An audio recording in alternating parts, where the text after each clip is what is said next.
I'm late because they're announcing Biden about is going to pardon his son. So I had to get that out before we talked about what's going on. How y'all doing? Who in here? Hey, Reflections of Kimberly. Long time no see. Hey, Crystal. Hey, Richard. McGirt.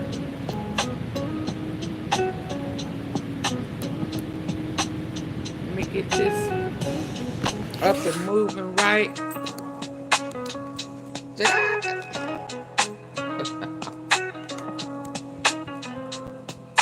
Baby, AunTeaFee don't play. I see some things going on. Oh, Lord.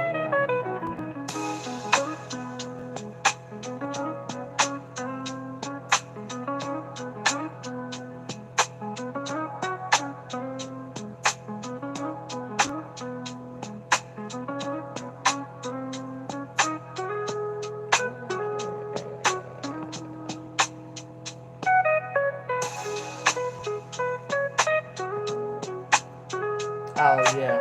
I would have done the same thing, too. Hey, honey best. Most definitely would have pardoned my child. I wouldn't have left him up to, no. Trump pardoned sex offenders and criminals and now right now ain't the time to leave them in there. Trying to prove no point, so I totally agree. With Honey Best, I would have pardoned my child too, rightfully so.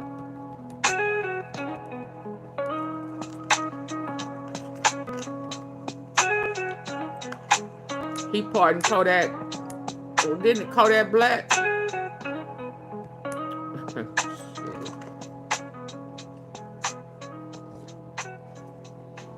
And they letting him, they wiping away his charges that he was found guilty of. So I don't blame Biden. And wait for the other people to come in because I found. Wait. See how y'all handle me. The first of the month.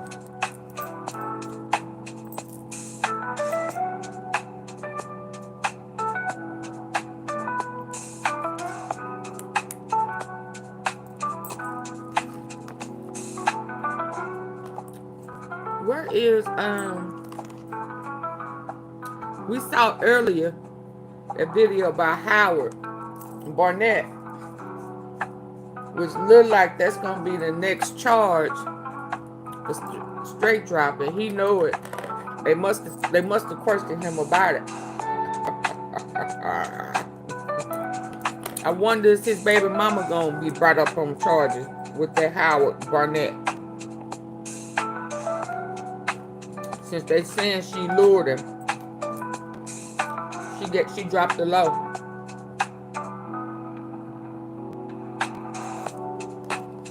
They saying Rakisha. Her name is not Rakisha, AunTeaFee.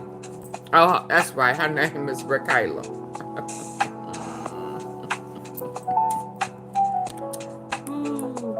Lord, what's wrong with me? Y'all come on in. She a setup girl. And we was listening to his music. He talked before about some setup girls, didn't he? Sending them O's to see what the ops is on. It's all finna come out, y'all, whether y'all know it or not.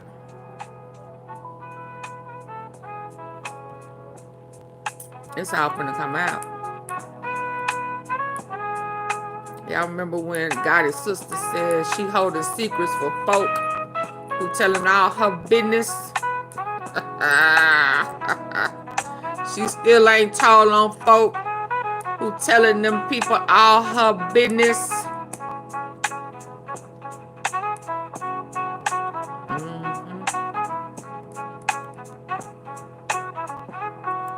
Y'all come on in, hit the like button.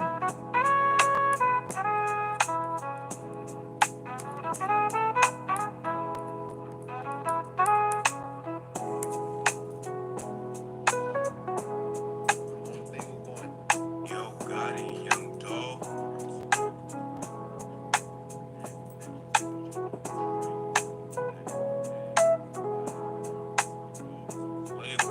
But instead of linking up in the studio and putting on for the city together,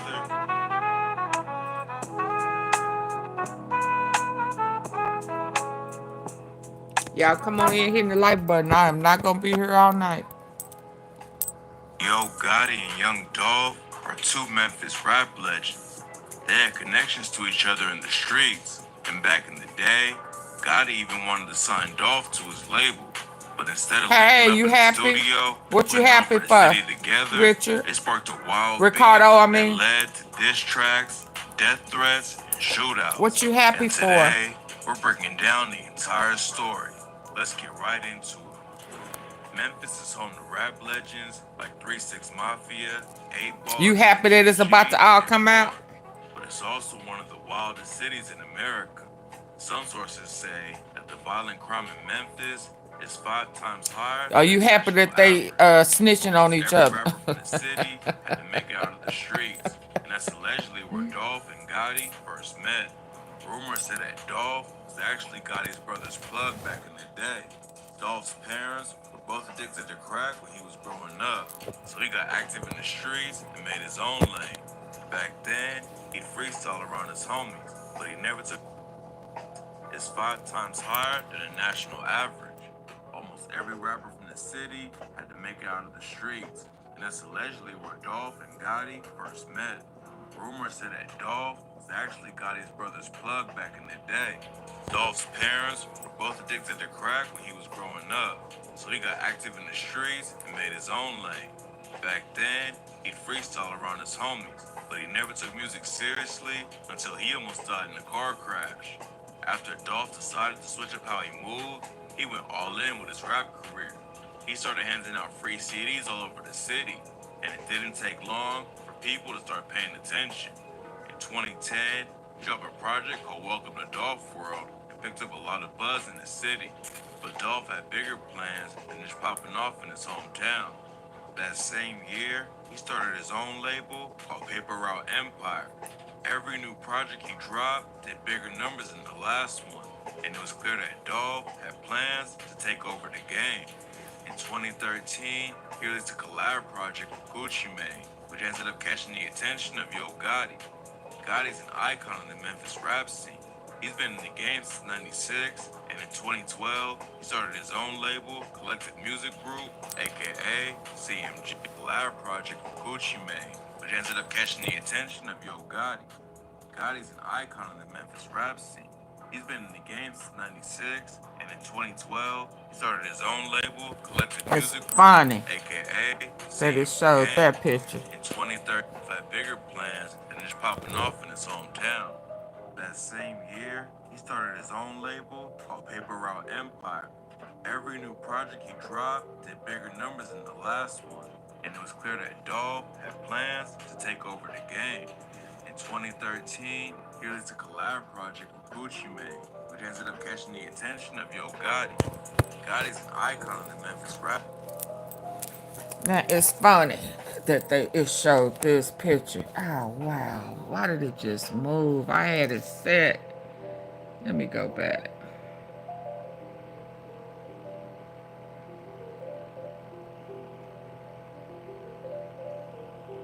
Every new project he dropped did bigger numbers than the last one, and it was clear that Dolph had plans to take over the game.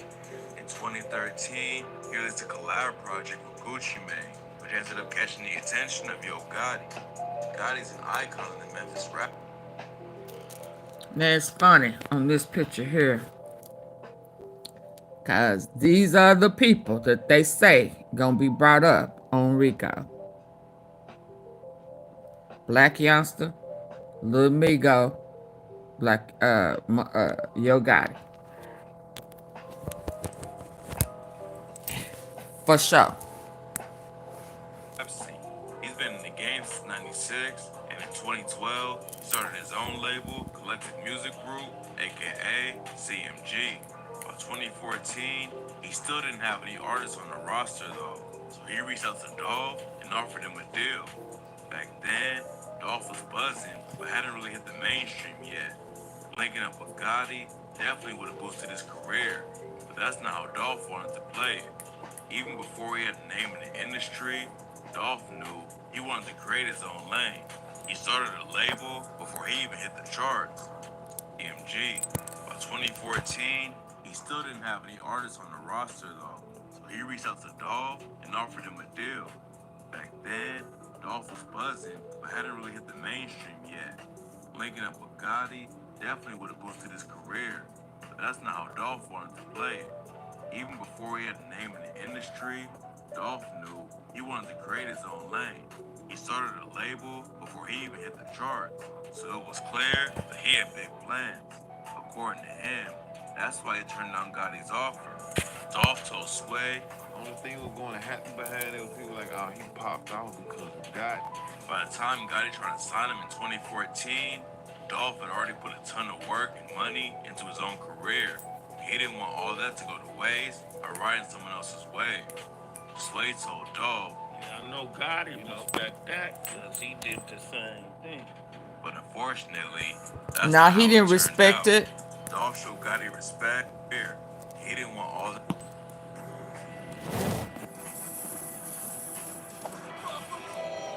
He didn't respect it at all. His own career. He didn't want all that to go to waste by riding someone else's way.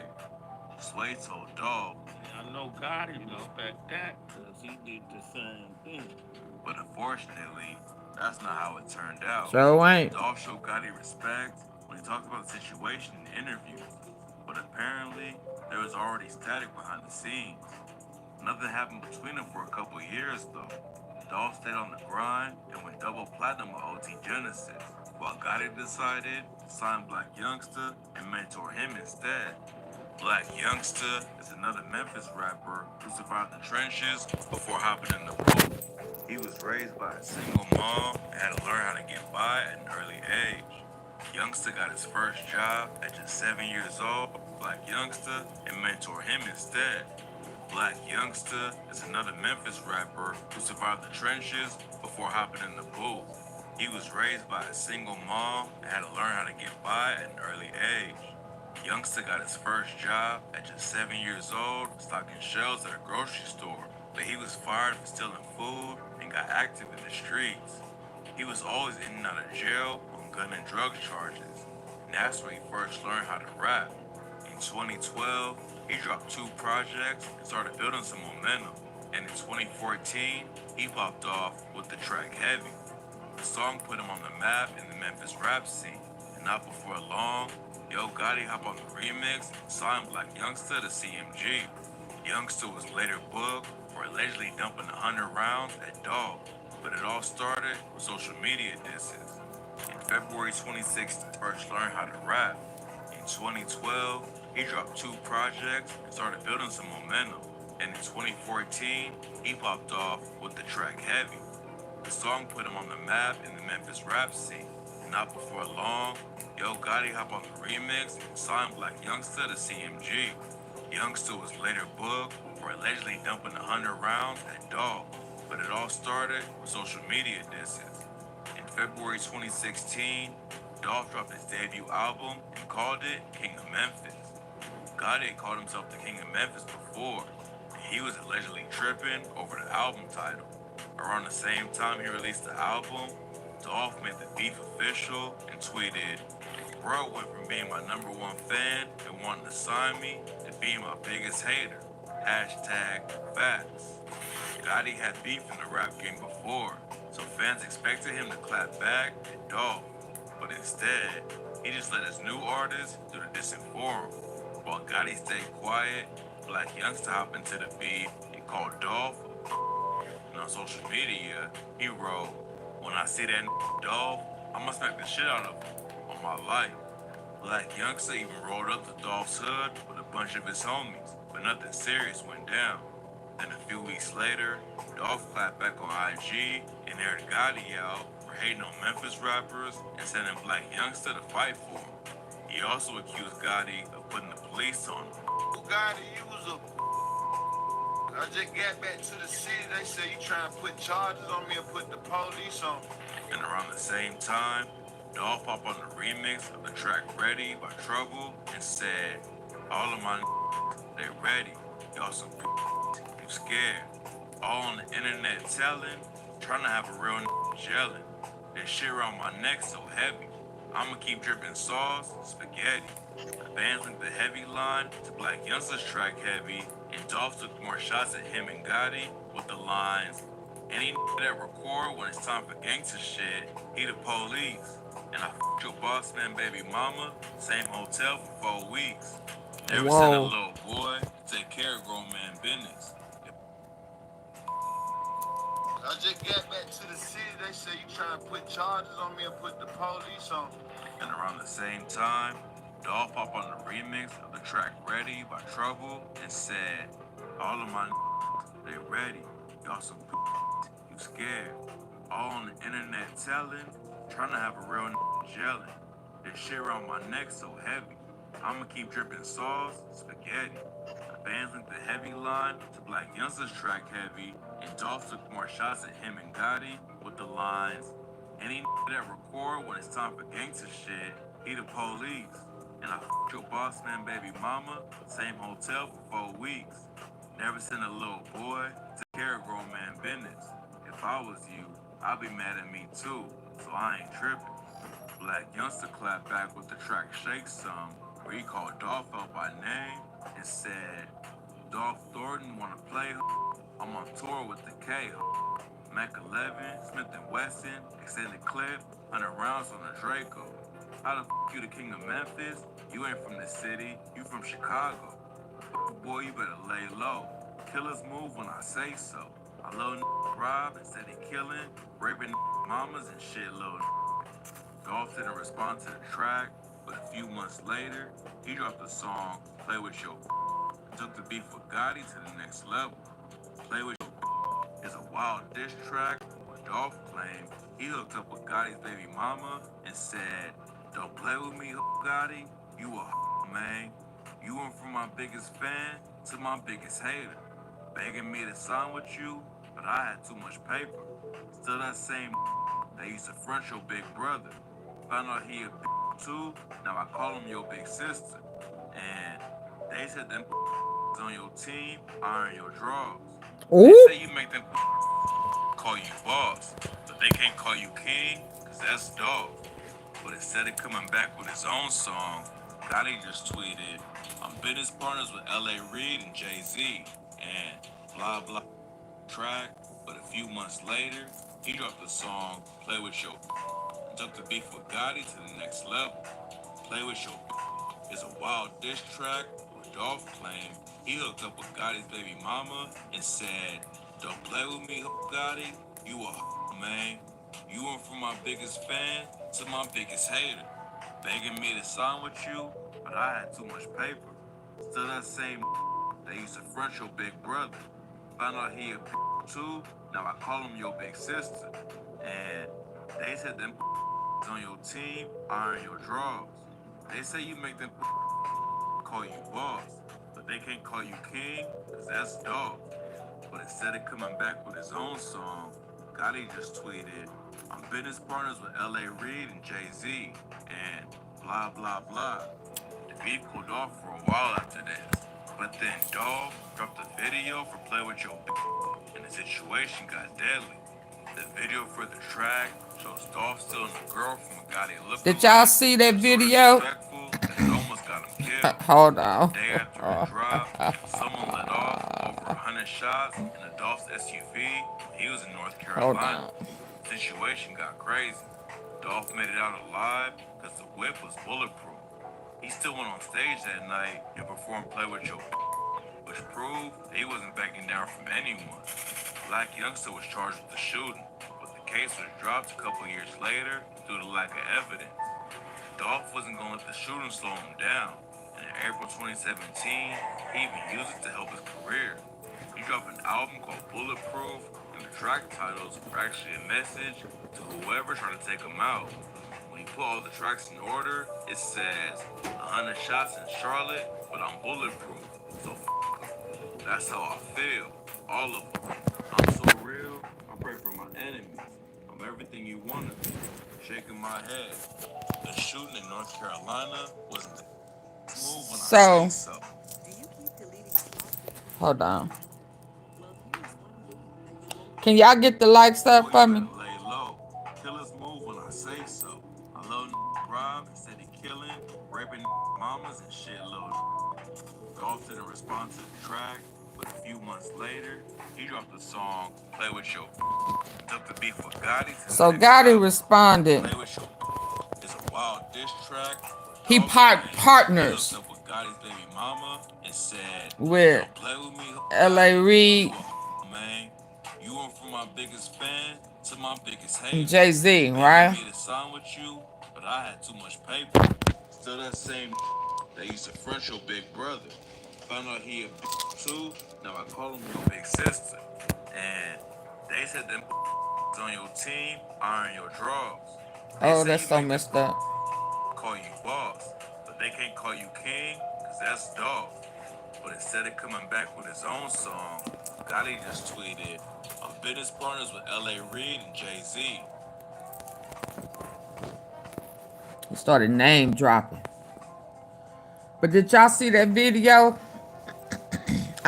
Is it all right if I pause for a call? A Jay-Z pause.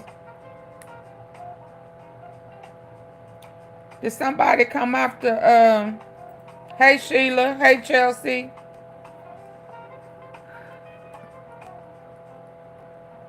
Let me see what these likes look like. Y'all please hit the like button. Tap the screen. Did y'all see that video? Somebody went at Jay-Z.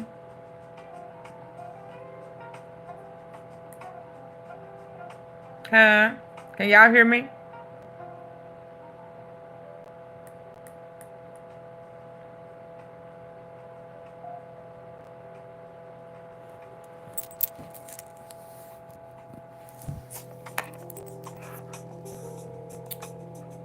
Daring fan ran on the stage and tried to fight Jay-Z while walking off with Beyonce. Did y'all know this?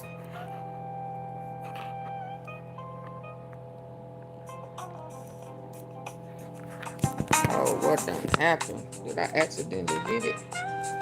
Did y'all know that? They trying to attack Jay-Z now? In front of Beyonce?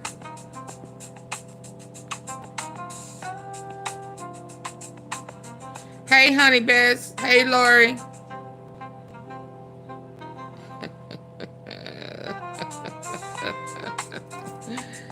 Ooh, y'all, come on. It's getting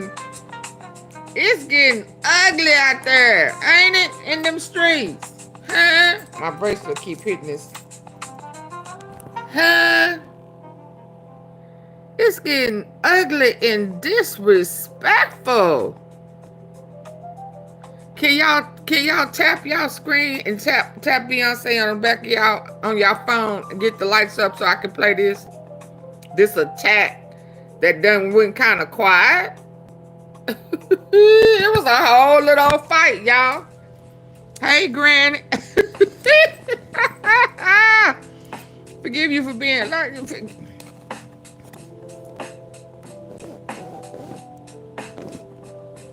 What got so good, Granny?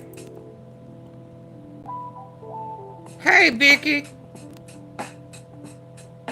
Hey, Trouble. This was a few years ago. Oh, that fight, that attack. Because somebody just posted it. So it was a couple of years ago that somebody tried to attack Jay-Z on stage.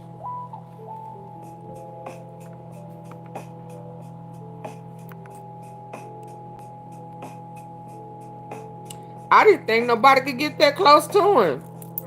not to try to fight him. Let me hear it.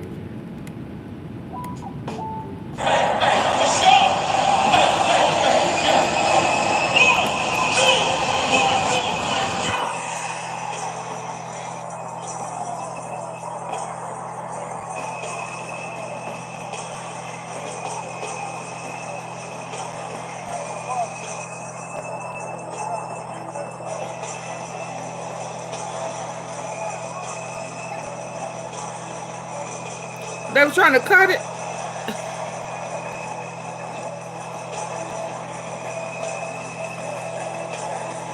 Why would somebody be this mad at Jay-Z?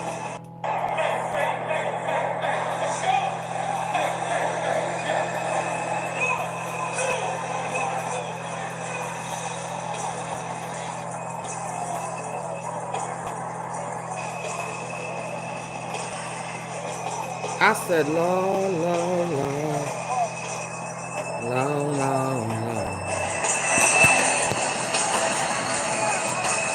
They were still upset he cheated on her. Oh, okay. So I'm up here saying why he trying to name drop L.A. Reid and Jay-Z shit. Folks trying to get at Jay-Z ass too, nigga. Let me get back over here and finish this so I can show y'all what I saw today. Blah, blah, blah. The back door available for everybody. You right. But then Dolph dropped a video for Play With Your and the situation got deadly. You right. For the track shows Dolph still in the This was like 2018, 29. So You talking about the Dolph part or Jay-Z? Because whoever uploaded it 2 days ago. Hello, hey, look, hey, Betty. Situation got crazy. Dolph made it out alive because the whip was bulletproof. He still went on stage that night and performed Play With Your which proved he wasn't backing down from anyone.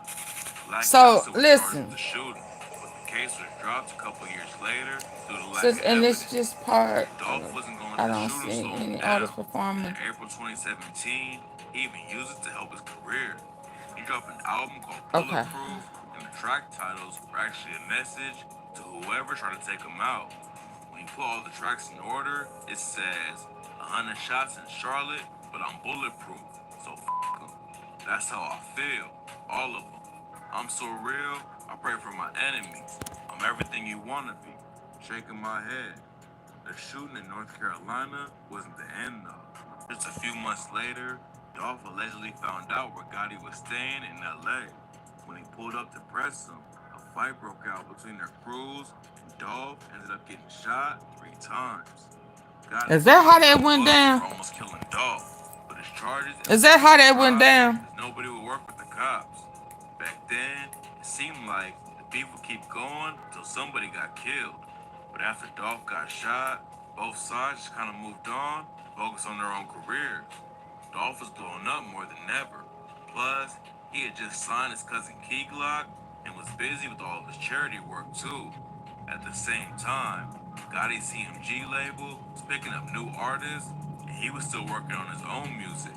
But while the beef died down and nobody was sending shots, Dolph was tragically murdered before they could officially squash it. In November 2021, Dolph was caught by 2 shooters at MAKEDAS homemade butter cookies in Memphis. While he was shopping in a bakery, the gunman pulled up and shot him over 20 times.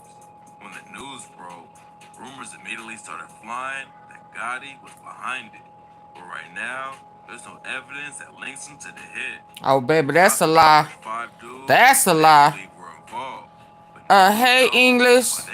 I know this old. The way everything went down makes it clear that Dolph was the target.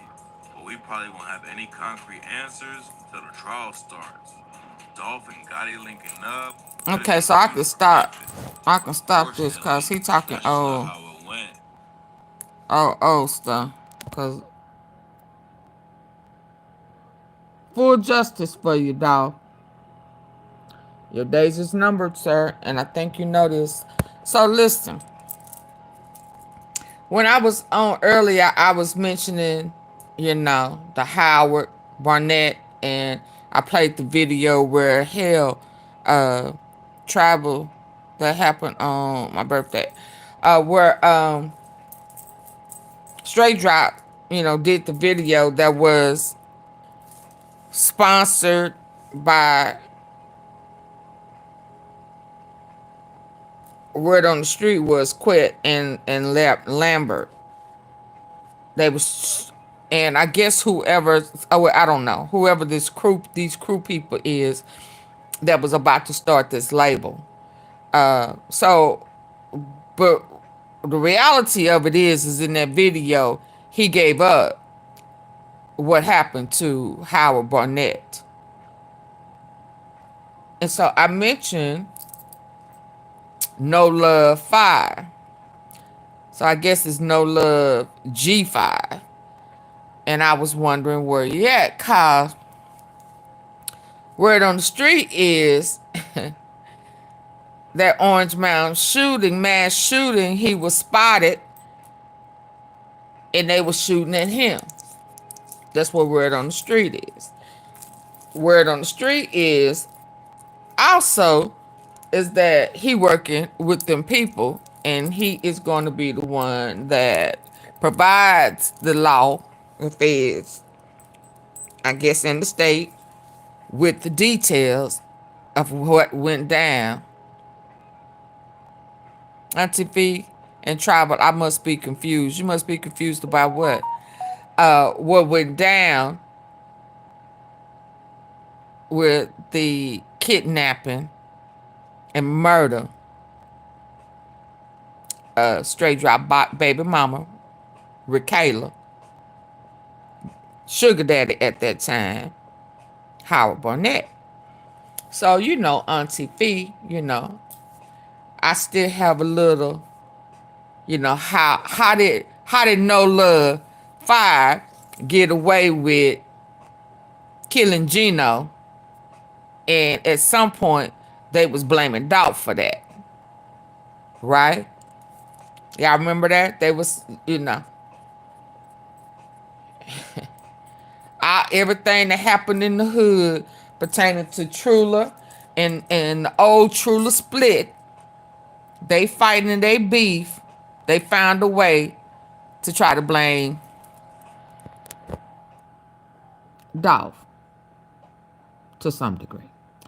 So, cause Tasha Mack and Kamisha White dang show blamed Dolph for everything, as if Dolph didn't help J Money. She has no recollection of that. Hell, you let her tell it, he would never pre. So I was saying, okay, so where is Nolove?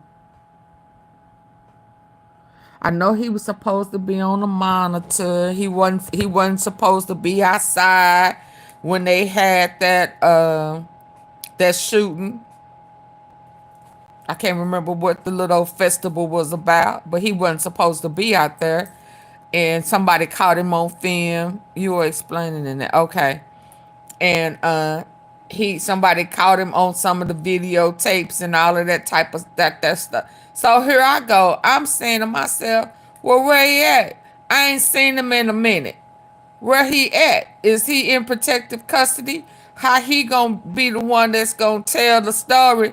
Oh, I almost went into a church song.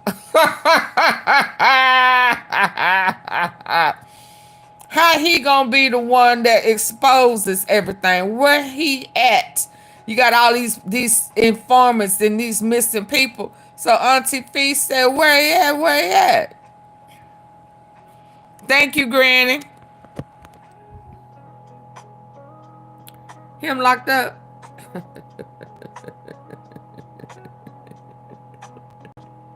Y'all give my likes up.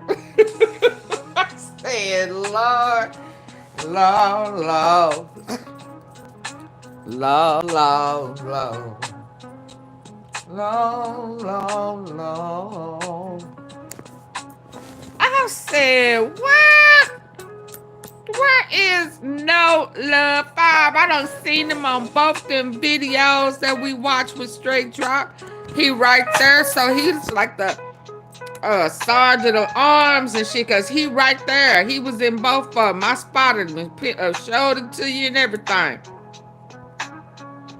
So here I am. Where he at? Where he at?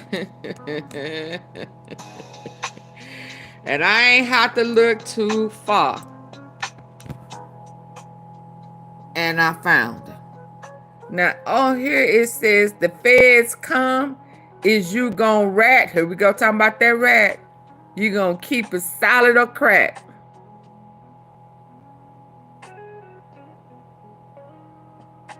But if they come get me again, I'm laying it down, eating nothing but snacks.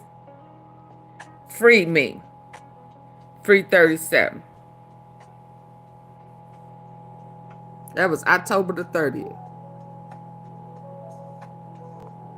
What do you mean, I'ma lay it down, eating nothing but snacks? What that mean?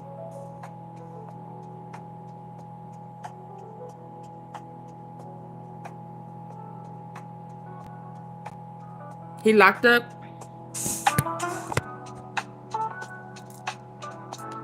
They locked his ass up? So he gonna be snitching for a deal? He finna turn on them for everybody turning. Everybody turning, y'all. I said all this to say, everybody turning. They already got him. He said, feds come, is you go rat? What that mean? What that mean? That was 30 days ago. What that mean?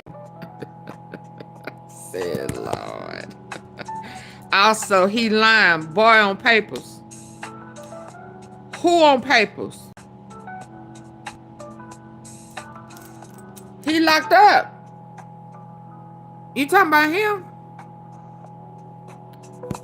Who lied? Now you got me confused. Who you talking about, Tribal? Who lying? Boy on papers.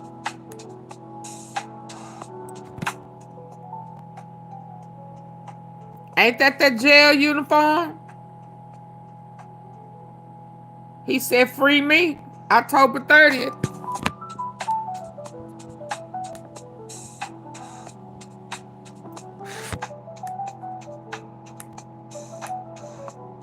What you mean he lying?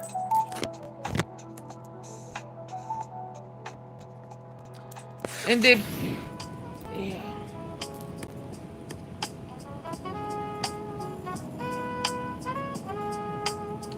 So then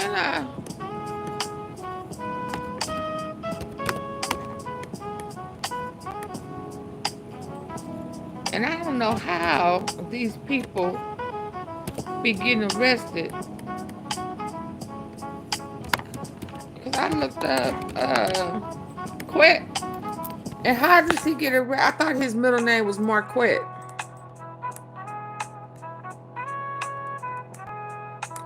I'm seeing him under Hernandez Davion. I thought his name was Marquette. Hayek Williams. When they going to get got it? Send a super sticker. I mean, yeah, you when you ask questions like that, you need to send a super not a super sticker, super chat. Ask questions with super chats.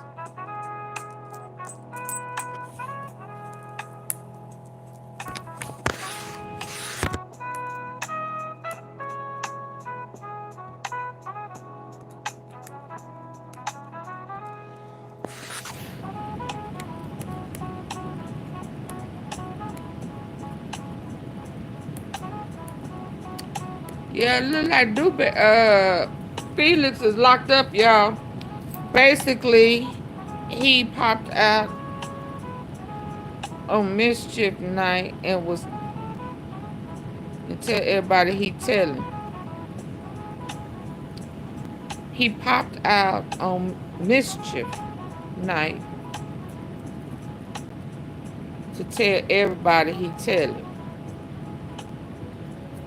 So he popped out that night of the mass shooting just to tell people that he was going to be a snitch. And that's when the shooting happened. Is that what you're saying, Chelsea?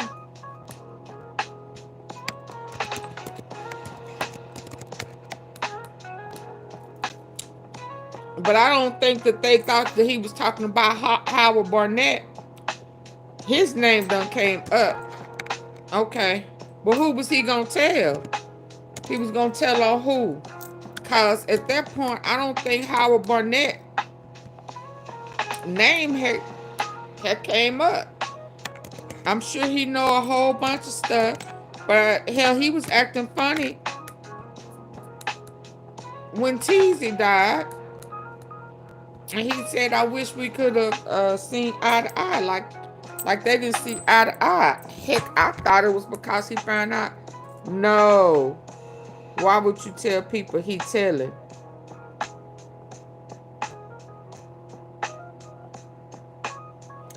Why would I tell people he telling?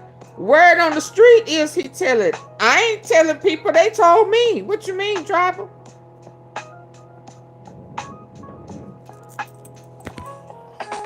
How you think I got it?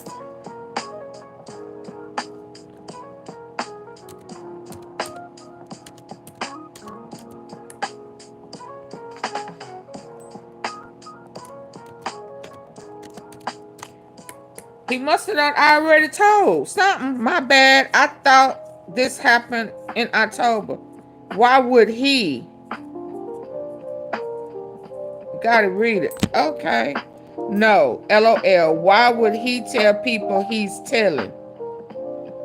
Yeah, I mean, I don't know why he Chelsea basically he popped out on mischief night to tell everybody he telling.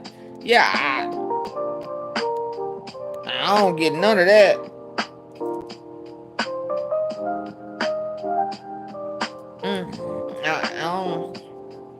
I just thought people was looking for him. People looking for Trulla. People looking for people who may have been involved in some stuff.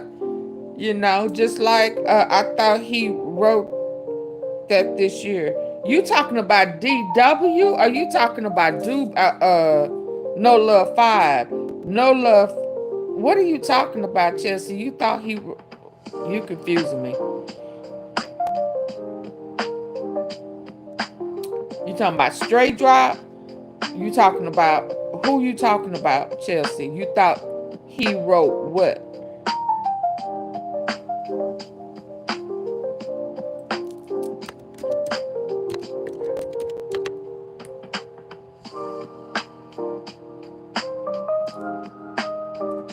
And where would he be housed at? Maybe he in Mississippi. Whoever made the post. Oh, okay. Oh, okay. So you talking about here. When I asked you, what does that mean? You talking about when he's standing on the yard. Hold on, let me get back to it. And he made that post on October 20th. So you saying he made the post to tell everybody that he gon' snitch if the feds come to him. You talking about this right here. The feds come, is you gonna act? Or you gonna keep a solid or crack? You talking about this. He said, but if they come get me, keyword, y'all. Keyword, again. Let me back that thing up. Again. If they come get me again, I'm laying it down. Eat nothing but snacks. What that mean? Tribal, what that mean? What that mean, Tribal? Keyword to me, feds coming as you gonna rap. You gonna keep it solid or crack? Then he said, but, if they come get me again, I'm laying it down, eating nothing but snacks. Free me. And free 37. Can somebody tell me what that means? Snacks are for those who are locked. Ain't he locked up right here? This ain't locked up?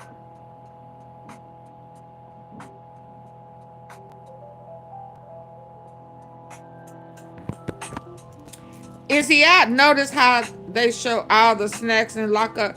Okay, I got that. But, and let me say, because see, first I was saying maybe this was old. But somebody's put, I miss you, no cap. So he gone somewhere.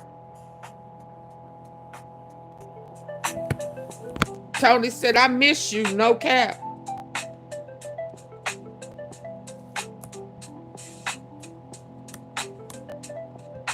So him locked up.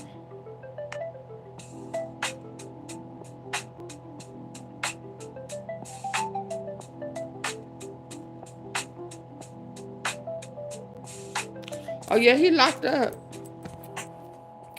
They saying we miss you, love you, no love, we miss you. Happy birthday, we miss you. He said they come get him again.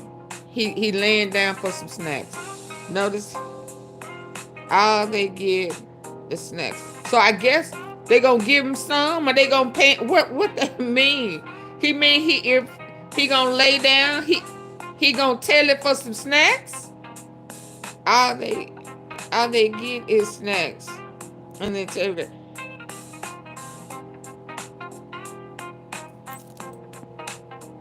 Notice how they show all them snacks in lockup. I don't watch lockup movies.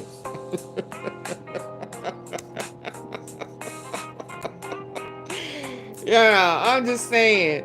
Why did he post that? He said if they come get him again, so they don't already question him. He said this time they come get him again, he gonna lay it down for some snacks.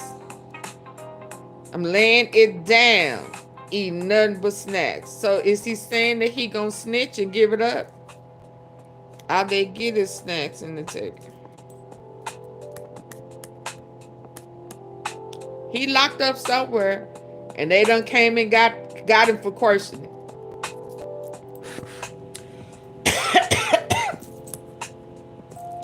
Sound like he said the feds come. So he's saying the feds come. And if they come again,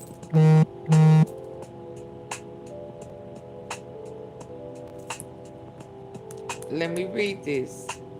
Can y'all hit the like button, please?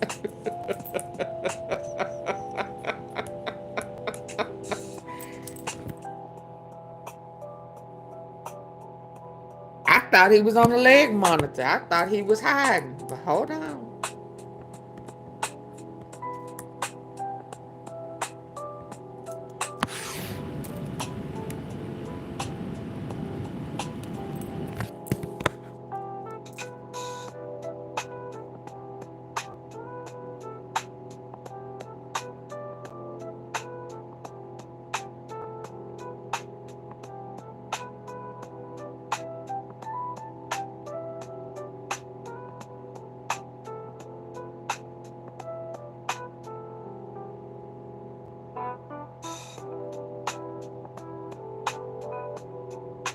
Just sound like he warning about something.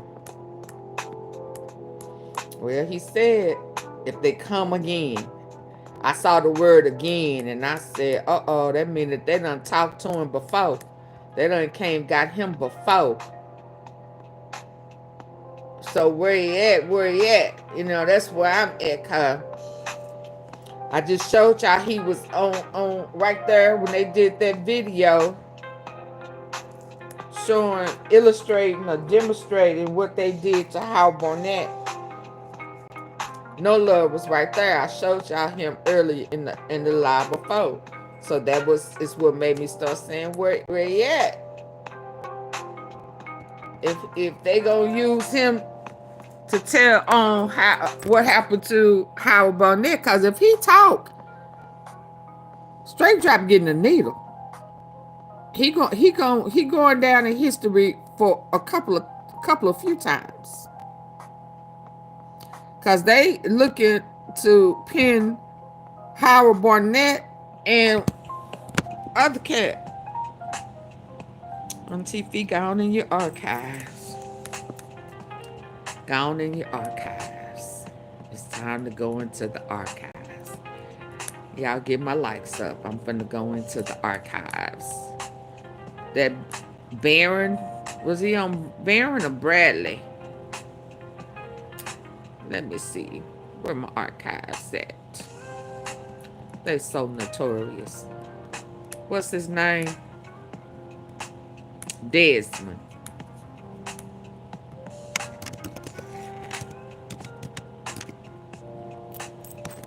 Who told them people where that Benz was?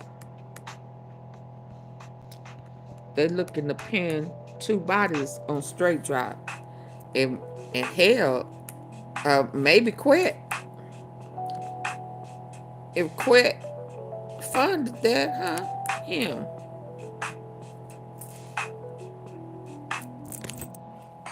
Him.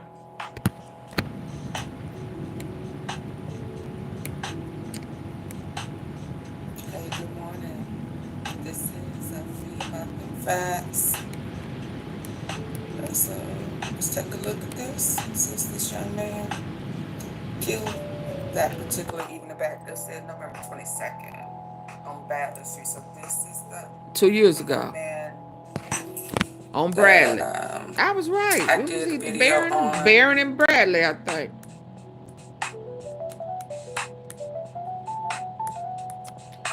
The young man killed this evening on Bradley Street, 2 doors down from where the Benz that the shooters and Dolph had hidden. His name is Desmond Rogers, 29 years old. It's alleged rumor that it was Rogers that informed the police the whereabouts of the car. Y'all remember that?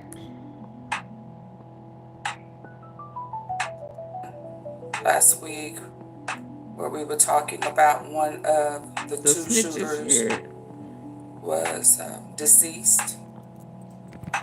And because at first they were saying that he was possibly one of the shooters. Who was found dead on Bradley.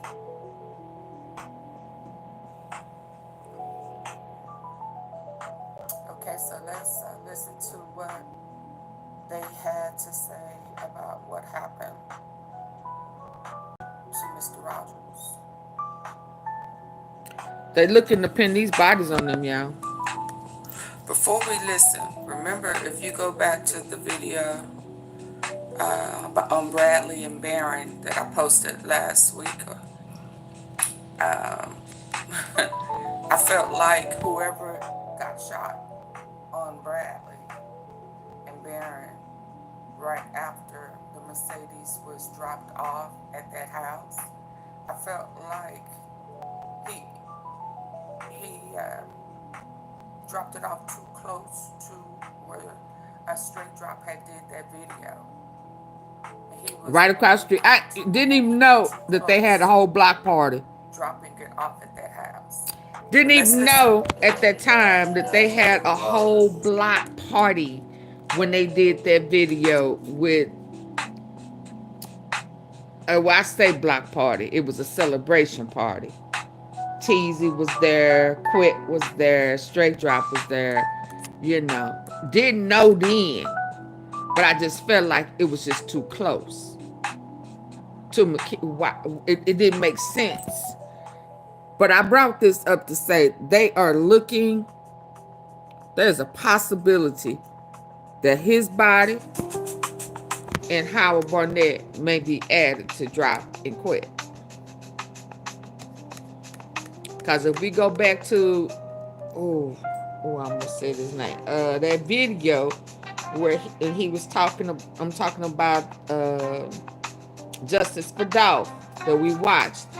He said on that video, the AI said that Quet could relieve the family of their pain and anguish, because he could tell them that he ain't coming back home. It's a wrap. And he could tell what was going on and what happened, but he ain't, because he would expose himself. Y'all remember that? We looked at that last week. With, I keep be about to say his name. Justice for Dolph. Or who I think it is. Hold on.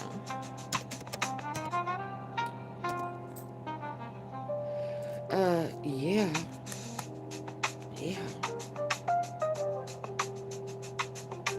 Which one was it where he talked about Howard Barnet?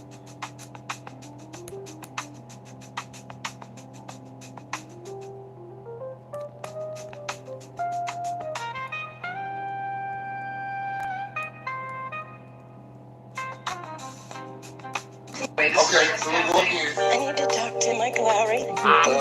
It's my love.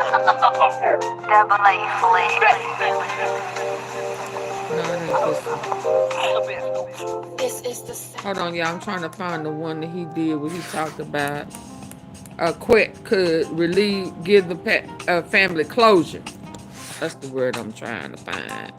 Closure. But he ain't, because he would be implementing himself. Let me find that video. Which one was it? A lot going on, y'all. Govan's motives and secrets. Did I see that?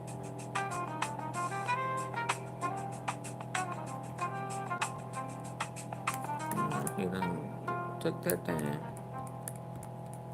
Hold on, I'm trying to find which one of them is this one. Is it this one? No promo. Got it won't go my bro, no. All. Pack in. Nope, no rap money, no. I didn't think he had that many. Wait a minute.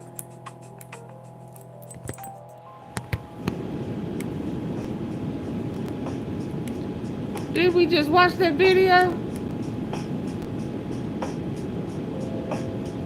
The Pro.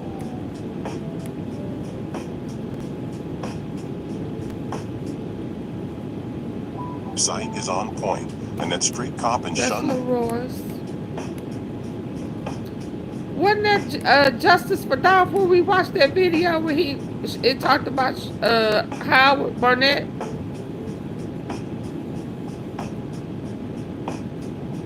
Did he take it down, y'all?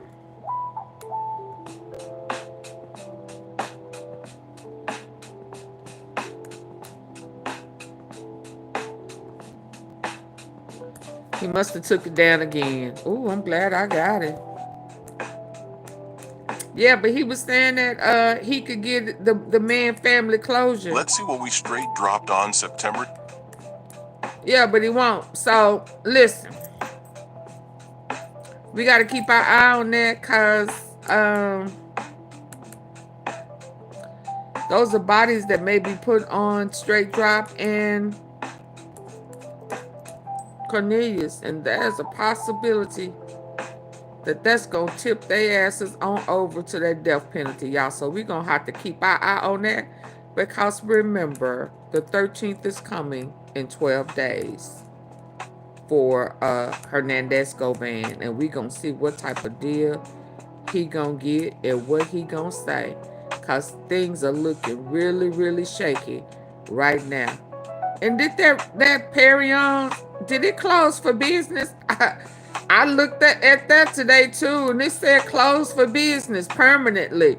So what is So did that happen because of Big Juke?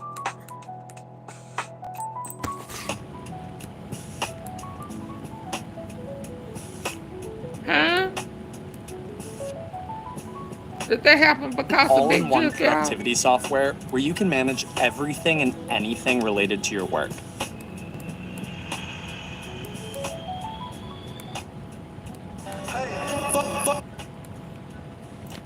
They asses is in trouble. He gonna wind up getting the needle. And all they should have done, wow, so he told early. I remember that he called them straight box. You talking about the animated, the snitches. Here get Italian beef for Pepsi. What? His ass in trouble. I'm trying to take y'all back to where Nolove was at in this video, right before they shot that man in his head.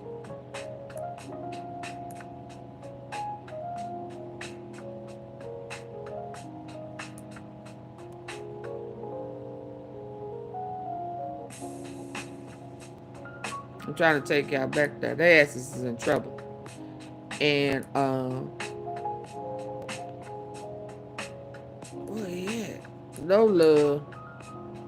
No photo, hey, we ride slow, you know it, that man look glow. Murder was all that she wrote, and we keep a pipe, got the smoke. Whoa! They shot that man in the head. Make your mama cry, suit in the casket, and I say the boy fly. Load up the Drake, make your mama cry, suit in the casket, and I say goodbye. If I catch a up, I'ma blow. Just like I'm sponsored by Dope Boy, I give you. Sponsored by Dope Boy. Dope Boy. Who is Dope Boy? I still don't know who that is. Unless that's Quet. Cause don't he sell it?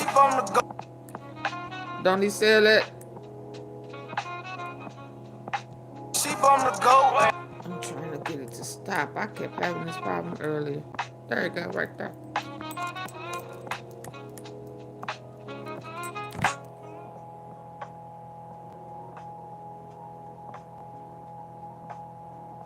What is Inez? In this? Right there. That's who gonna send their asses up the river. And he said he gonna do it for some snacks. Now that may not be what he said. It may not been what he meant. But that's what I got. He said if they come get his ass again, he laying it down for some snacks. I wanted to, before I go, I ain't gonna be here long. But I do want to watch this video with us. I need to catch I know I saved it. Hold on. Cause they bringing up Drake. Drake and CMG. I think that's what I saw. Where is it? Oh, there they go. Yo, Gotti, here go Gotti name again. He can't stay out of nothing, can he? Now every time you turn around, he up in some mess. Well, hell, he was. It said, Yo Gotti owes Drake a favor. Glock boy, Jay, let's hear this. I ain't listened to it. I just saw Gotti and Drake, and I know Drake, his ass is in trouble. He was implemented. Hold on. Let me cut the volume up. He was implemented in that Exion XXX guy. I was saying Minnie Riperton. Same granny. That's him. Shout out to Rap.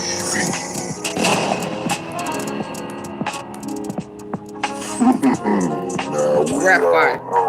Canadian rapper Drake has more RIAA certifications than your favorite rapper. Drake lost a rap with Kendrick Lamar. After Kendrick Lamar's Not Like Us song went viral, Drake is suing the record label. Drake claims the label paid for Kendrick's promotion, and that's how he lost the beat. Although he's being criticized, Drake still has friends and family, like Memphis rapper Block Boy JB. Me, I'm Young Money, CMB, I used to roll with CMG. 6 years ago, they dropped a hit song called Look Alive. Drake showed Block Boy JB major love. The song has 500 million views on YouTube, and on Spotify, it's now reached over 1 billion streams. Block Boy says he's the first rapper out his city that's accomplished this special award. From 8-Ball to MJG, 3-6 Mafia, even YOGOTTI, your dog. Rest in peace, YOUNGDOLPH. Has surpassed the 1 billion streams threshold. Here's what Block Boy JB says. I'm the first kid in my city to reach 1 billion streams on Spotify. Yeah, that's gangsta. Shout out to THORNTON. We really beat the odds, cuz. And Drake, you the GOAT. Nigga could never do the shit you done did in no way, shape, or form. I love y'all. Always and forever. And that's not all. Although Drake did something no other rapper would do, file a lawsuit after a rap beef, Block Boy JB still has his back. Block Boy says, I'll never switch sides on anybody that helped me in this rap game. Different niggas will fake with you for the moment.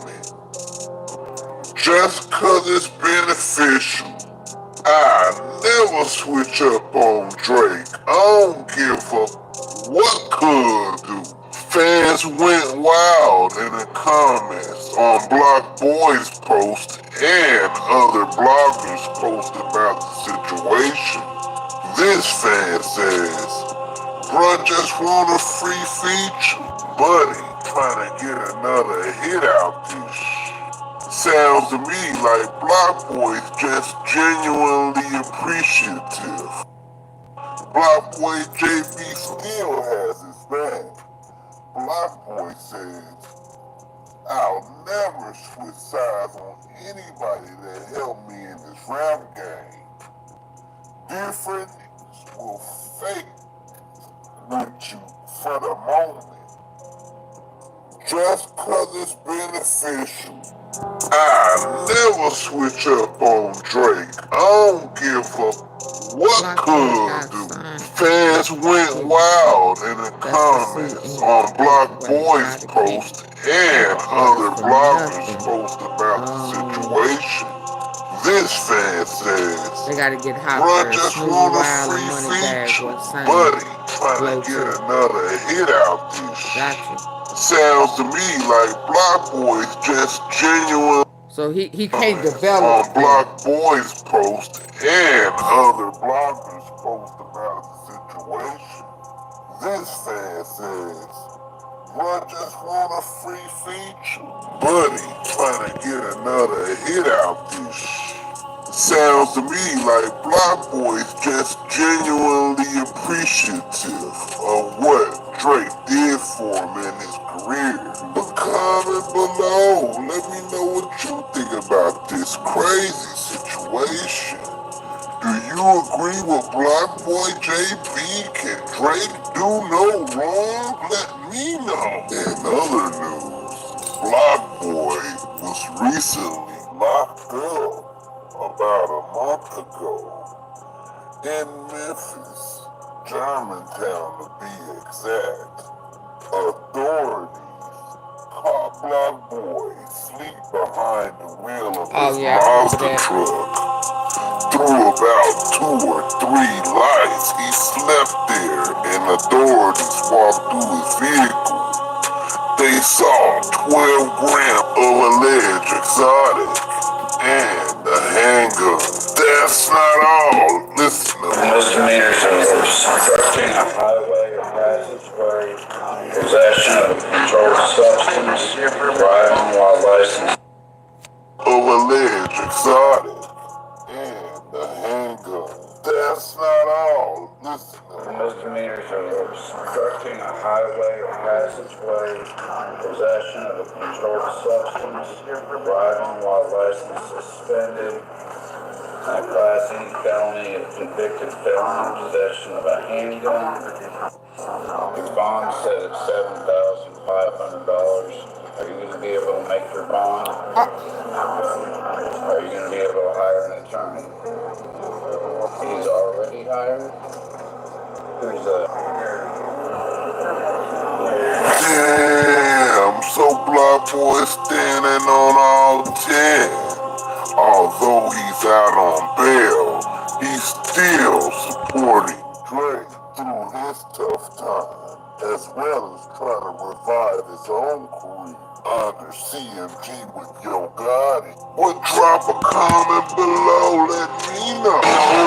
Like, share, and subscribe. Granny, what are you talking about? Damn channel on YouTube is Rap Fire TV. Granny, where you getting that from? Granny, now I know you. I ain't never said nothing about no laundry mats. Where you getting that from?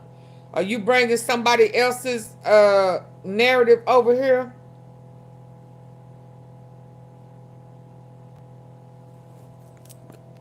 When have you heard me say anything about a laundromat? Don't do that.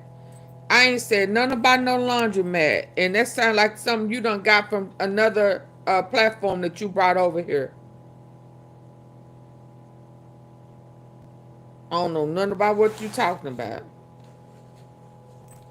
and I know good and dang well I ain't never said nothing about no laundromat. Are you going to be able to hire an attorney? He's already hired. Who's that? Damn, so Block Boy standing on all 10. Although he's out on bail, he's still supporting Drake through his tough time, as well as trying to revive his own career under CMG with YOGOTTI. Would drop a comment below, let me know. Like, share, and subscribe. Shout out to let me see, what's his name?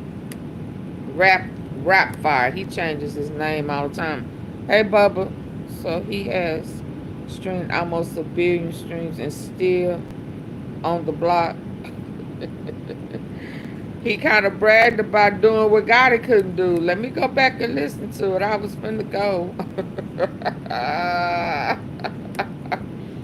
Didn't they say he said he done with Block Boy says he's the first rapper out his city that's accomplished this special award. From 8Ball to MJG, 3-6 Mafia, even YOGOTTI, your dog.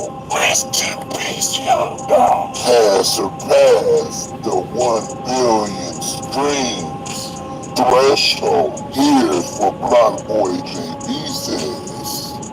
I'm the first in my city to reach 1 billion streams on Spotify. Yeah, that's gangster. Shout out to KEYGLOCK. We really beat the odds, cuz. And Drake, you the GOAT. Nigga could never do the shit you done did in no way, shape, or form. I love y'all. Always. Okay, so and that's not all. Although Drake did something no other rapper would do file a had those lawsuit hits after before a rap CMG beef, and haven't had a Block hit Boy since. JB That was still has his 2016. back. Block Boy says, I'll never switch sides on anybody that helped me in this rap game. So he holding on to. Fake Okay. with you for the moment. Just cause But it's why is he all up beneficial. in Drake's rear end? Hold on. You know, I call it an ass eater now. Hold on, let me go back up this salsa.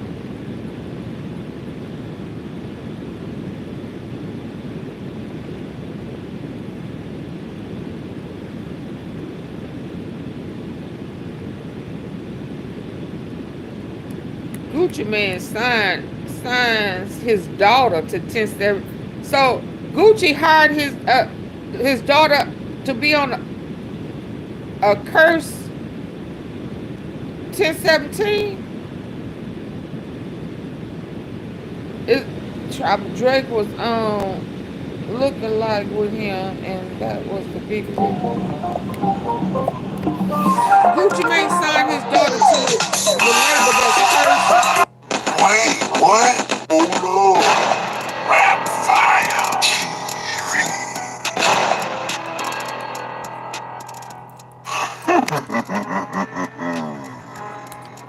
Now we all know the self-proclaimed greatest trapper of all times, LaFleur GUCCIMANE, aka the Wasp.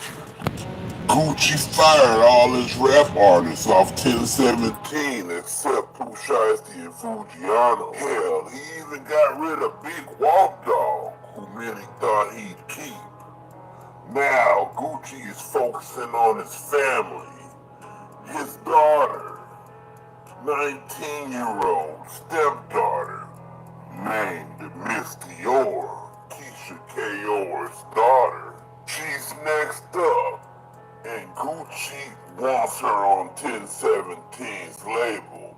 However, she'll have to work herself up in order to get that sweet deal from Gucci and join Pooh Shiesty and Fujiano. Miss Dior, Gucci's stepdaughter, just released a new song about an hour ago called Go Off, and it's hard as hell. It kinda reminds me of Lotto mixed with Red.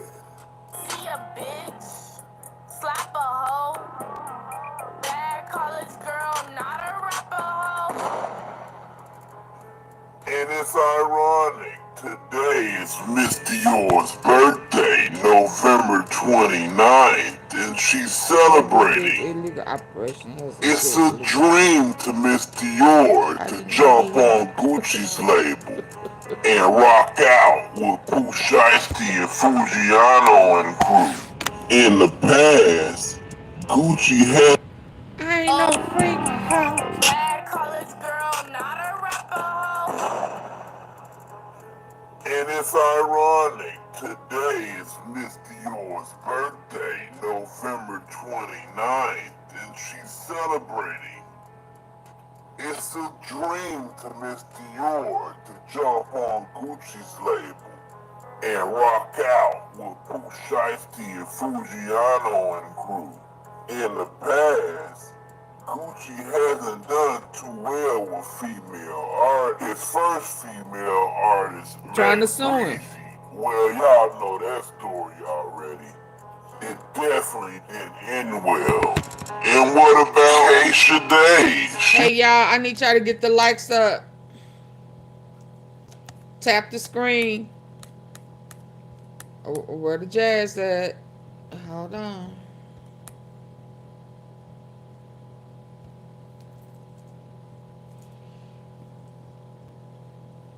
We gotta take a break.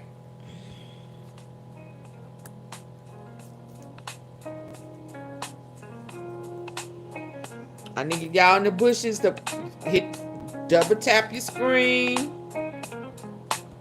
You know, hit the thumbs up. Do whatever you need to do. Can you double tap your screen? We're gonna listen to a little jazz.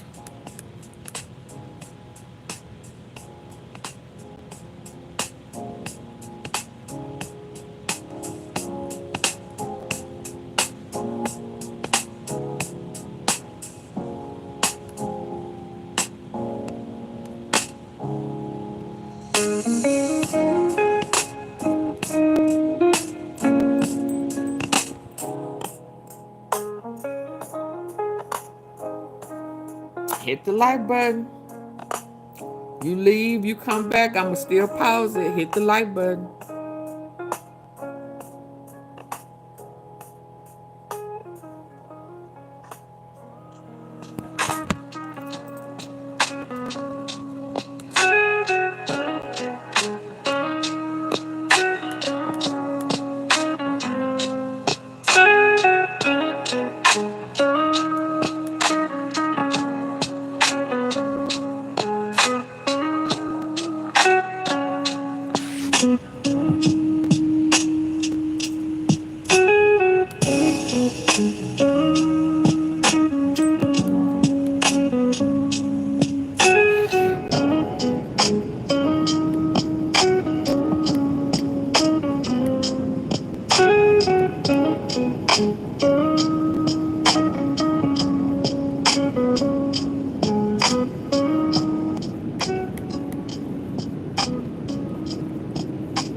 He was signed to Gucci also, and that didn't work out well either. And we all know too well with female art. His first female artist, Mac Breezy.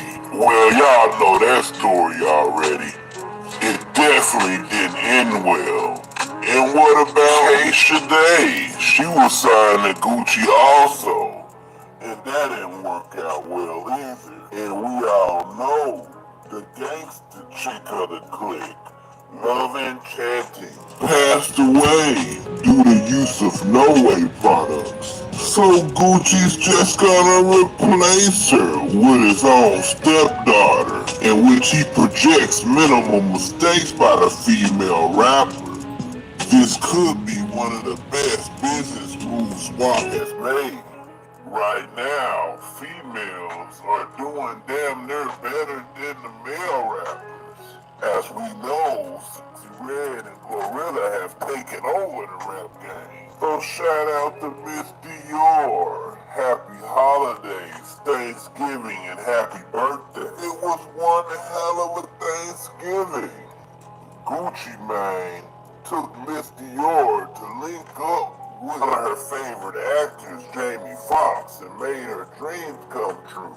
Gucci has to be one hell of a stepdad. As a matter of fact, if you didn't know, Gucci's not even following any of his artists, Pooh Shiesty, Fujiano, or any of them. He's only following his wife and son. So Gucci don't really trust nobody. I wonder why. He's only following his wife and son. So Gucci don't really trust nobody. And he's willing to do what it takes to help his stepdaughter make it in the rap game. So what do y'all think? Comment below, let me know. Like, share, and subscribe to the best damn channel on YouTube. So he putting his daughter on focusing on his family. His label that got a curse on it. 19-year-old Is that what y'all telling me? Named Miss Dior, Keisha Kayor's daughter. She's next up, and Gucci wants her on 1017's label. I thought he did away with However, she'll have 1017 to and work got herself that up in order million to ice. get that sweet deal from Gucci and join What type of shit Pushai's is and that? I mean, I Fujiano, thought he Miss said it was Dior. first. Gucci's stepdaughter just released a new song about an hour ago called Go Off, and it's hard as hell. It kinda reminds me of Lotto mixed with Z-Red. Be a bitch, slap a hoe, bad college girl, not a rapper hoe. And it's ironic to Okay, I can't, y'all.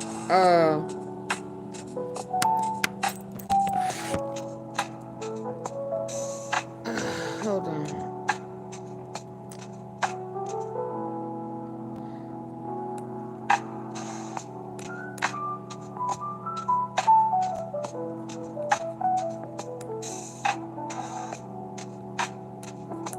You are as guilty as they are because you were an essential part of that crime. When you went to spend that blood money on sneakers and jerseys, Drake implemented an you revealed to XXX. the court the value you placed on the human life that was taken. One of the men convicted in the 2018 murder of rapper XXXTentacion is now appealing his conviction, and his legal team is focusing a lot of their attention on a major celebrity, Drake. We are going to explain the connections and the arguments as we sit down with Mauricio Padilla, the attorney for the convicted killer, Diedrich Devon Williams. Welcome to Sidebar, presented by Law and Crime. Shout out to Sidebar, Jesse Weber. Diedrich Devon Williams.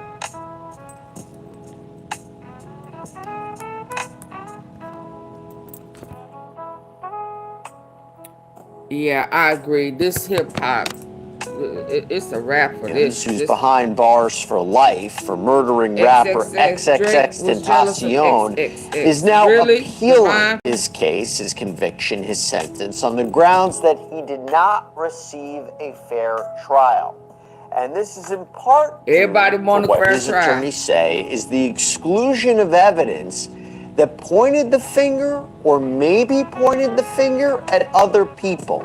And one of those people whose name has come up is rapper Drake. So, I'm going to quickly get you up to speed on this case before we get into these new allegations, these new arguments. Maybe they're not necessarily new if you break down this case. So last year, 3 men, including Williams, were convicted and sentenced to life in prison for the 2018 killing of the star rapper. And to be more precise, they were convicted of first-degree murder and armed robbery in connection with the shooting death of the 20-year-old artist whose legal name was Jose Onfoy. Now, the jury deliberated a lot. They deliberated for a little more than 7 days before returning a guilty verdict. This was for Michael Boatwright, Diedrich Williams, and Trayvon Newsom. Now, this murder occurred on June 18th, 2018, outside of Riva Motorsports. It's a motorcycle dealership in Deerfield Beach. It's a suburb of Fort Lauderdale, Florida. And XXXTentacion had just withdrawn $50,000 in cash from a bank. He was leaving the store with a friend when his BMW was blocked by an SUV. In fact, surveillance footage from the scene actually captures this shocking moment as 2 masked gunmen, later identified as Boatwright and Newsom, emerged from the vehicle, confronted the rapper at his driver's side window. There is a brief but very violent exchange with one of the men shooting XXX repeatedly. Afterwards, they snatch a Louis Vuitton bag containing the cash that the rapper had just withdrawn, and they speed away in the SUV. Williams was accused of being the driver of that SUV. And the friend, by the way, who was with XXX Tentacion during that attack wasn't injured, but he witnessed the murder. And the jury's deliberation was lengthy, but ultimately they concluded that the evidence presented by the prosecution was sufficient. It was beyond a reasonable doubt, enough to convict all three defendants. And that evidence included the surveillance footage. It included cell phone videos of the defendants flashing cash right after the shooting. It included incriminating text messages from Boatwright, including one right after the shooting saying, "Tell my brother I got money for the new phone." And then, just minutes after that, sending in a separate text message a news article about XXX getting shot.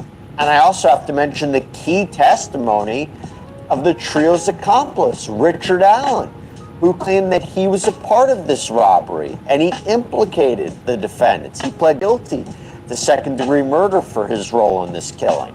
Hey, so before we jump into this story, I have something I gotta tell you about. I host and executive produce a show called Crime with Jesse Weber, and now it is launched on Spotify. Yes, you can listen on the go. And this show puts a spotlight on Spotify right now. Just click the link. Thank you so much for coming on, Maria. So happy Thanksgiving. Thank you for coming on right afterwards.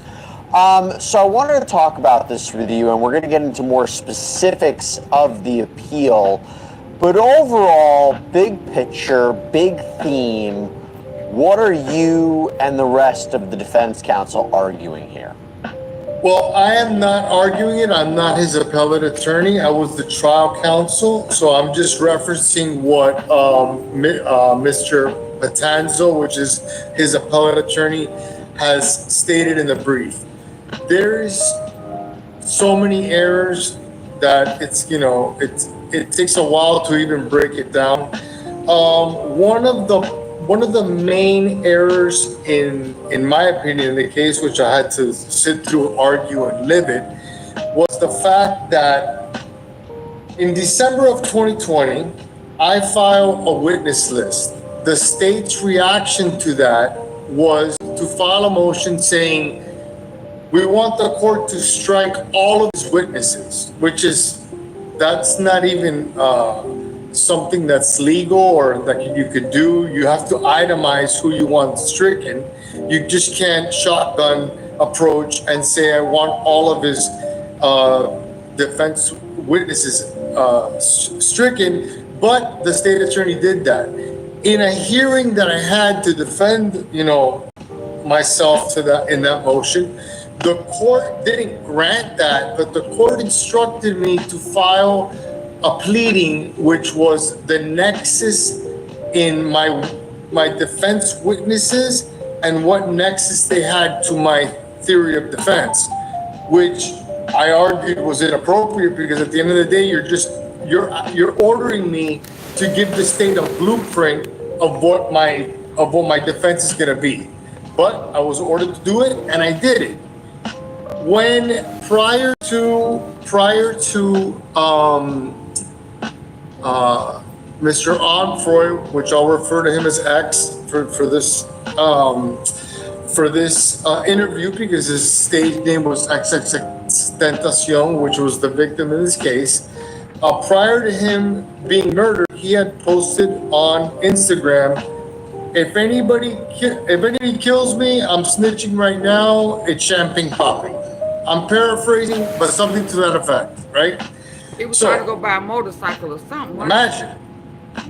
The decedent said prior to his death, if anybody kills me, it's Champagne Poppy, which is Drake's Instagram name. Oh. I laid out in extreme detail all of my defense witnesses list, which included many rappers, because at the end of the day, the victim in this case was a rapper. He had feuds, ongoing public feuds with not only Drake, but a lot of rappers that are either signed to OVO or related to Drake in some way, including 600 Breezy, which is a Chicago-based rapper, and a rapper that's from Toronto by the name of, he goes by Top 5, which is Hassan Ali.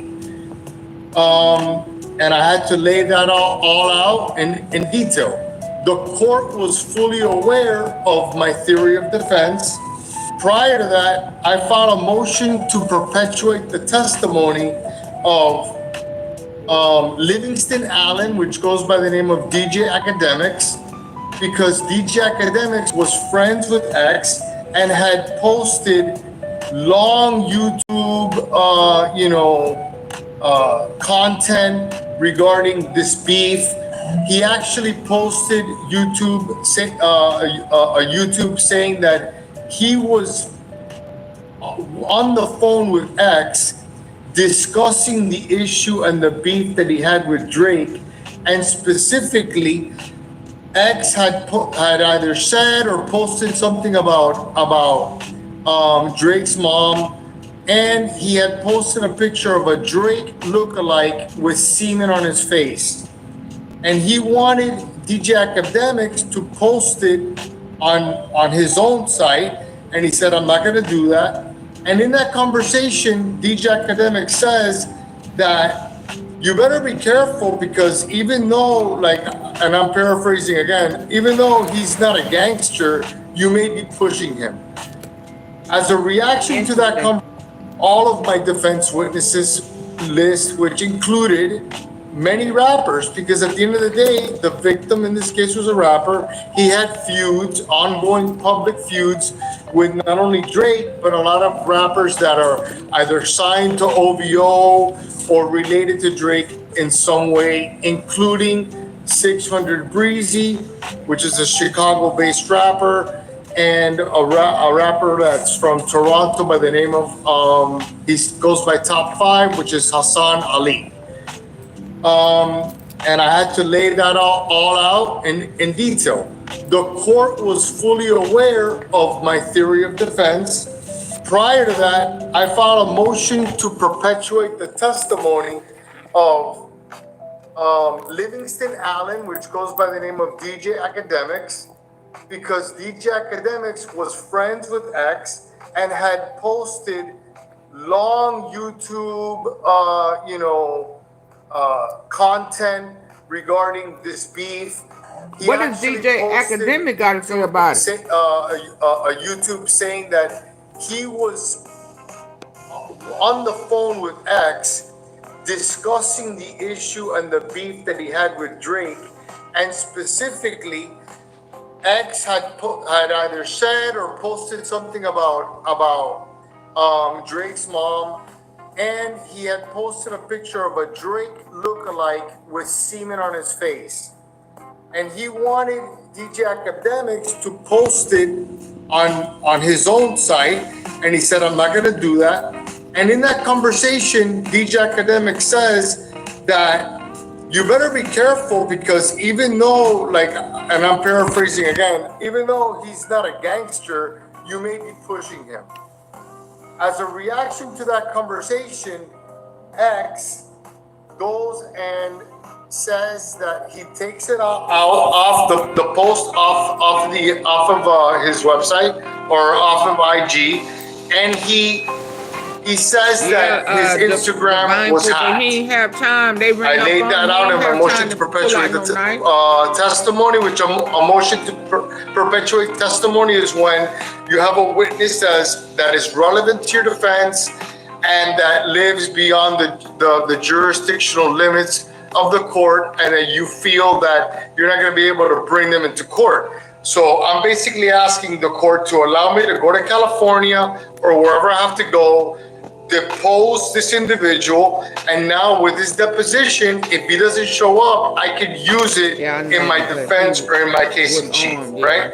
So I did that, argued it to the court, and the court, in a reaction, basically said, I'm not going to grant your motion to perpetuate testimony, just take his depo. Talking about somebody. Let's just take it. So, okay, fine. I set a notice of hearing, went and served Drake in his castle in Beverly Hills. There's something that you mentioned that I want to talk about this. So first of all, there was this deposition that was taken of XXX Tentacion's mother, Cleopatra Bernard. She testified that OnFroy had this ongoing feud with Mr. Graham, Aubrey Graham, Drake. She said this feud with Graham included throwing shots at OnFroy and lyrics from one of Graham's songs. You mentioned that controversial statement that he made, if anyone tries to kill me, it was champagne poppy. The question I want to start with as we get into the Drake conversation, were you arguing, or is appellate attorneys arguing that Drake was a part of this killing, that he was the one who did this, or are you arguing that it should have just been allowed, you should have been allowed to present evidence to suggest there were other potential leads that law enforcement really didn't look at into this case? So again, what are exactly we're suggesting? Are you suggesting that Drake had a part in it, or that just it wasn't looked into and it shows a sloppy investigation and not a fair trial? Well, in the brief and in what I was arguing in court is the latter. We are a defendant has every right to defend himself and to show reasonable doubt wherever it may be, and to fully investigate and articulate to a jury an alternate shooter defense, or an alternate, a defense for someone else, committed this crime. Am I going to sit here and tell you that Drake was holding a gun or Drake? But the facts, as they are stated by X's own mother, is that she knew about the beef with Drake and with Migos. She knew about the violence between Migos and her son, where there was a violent episode.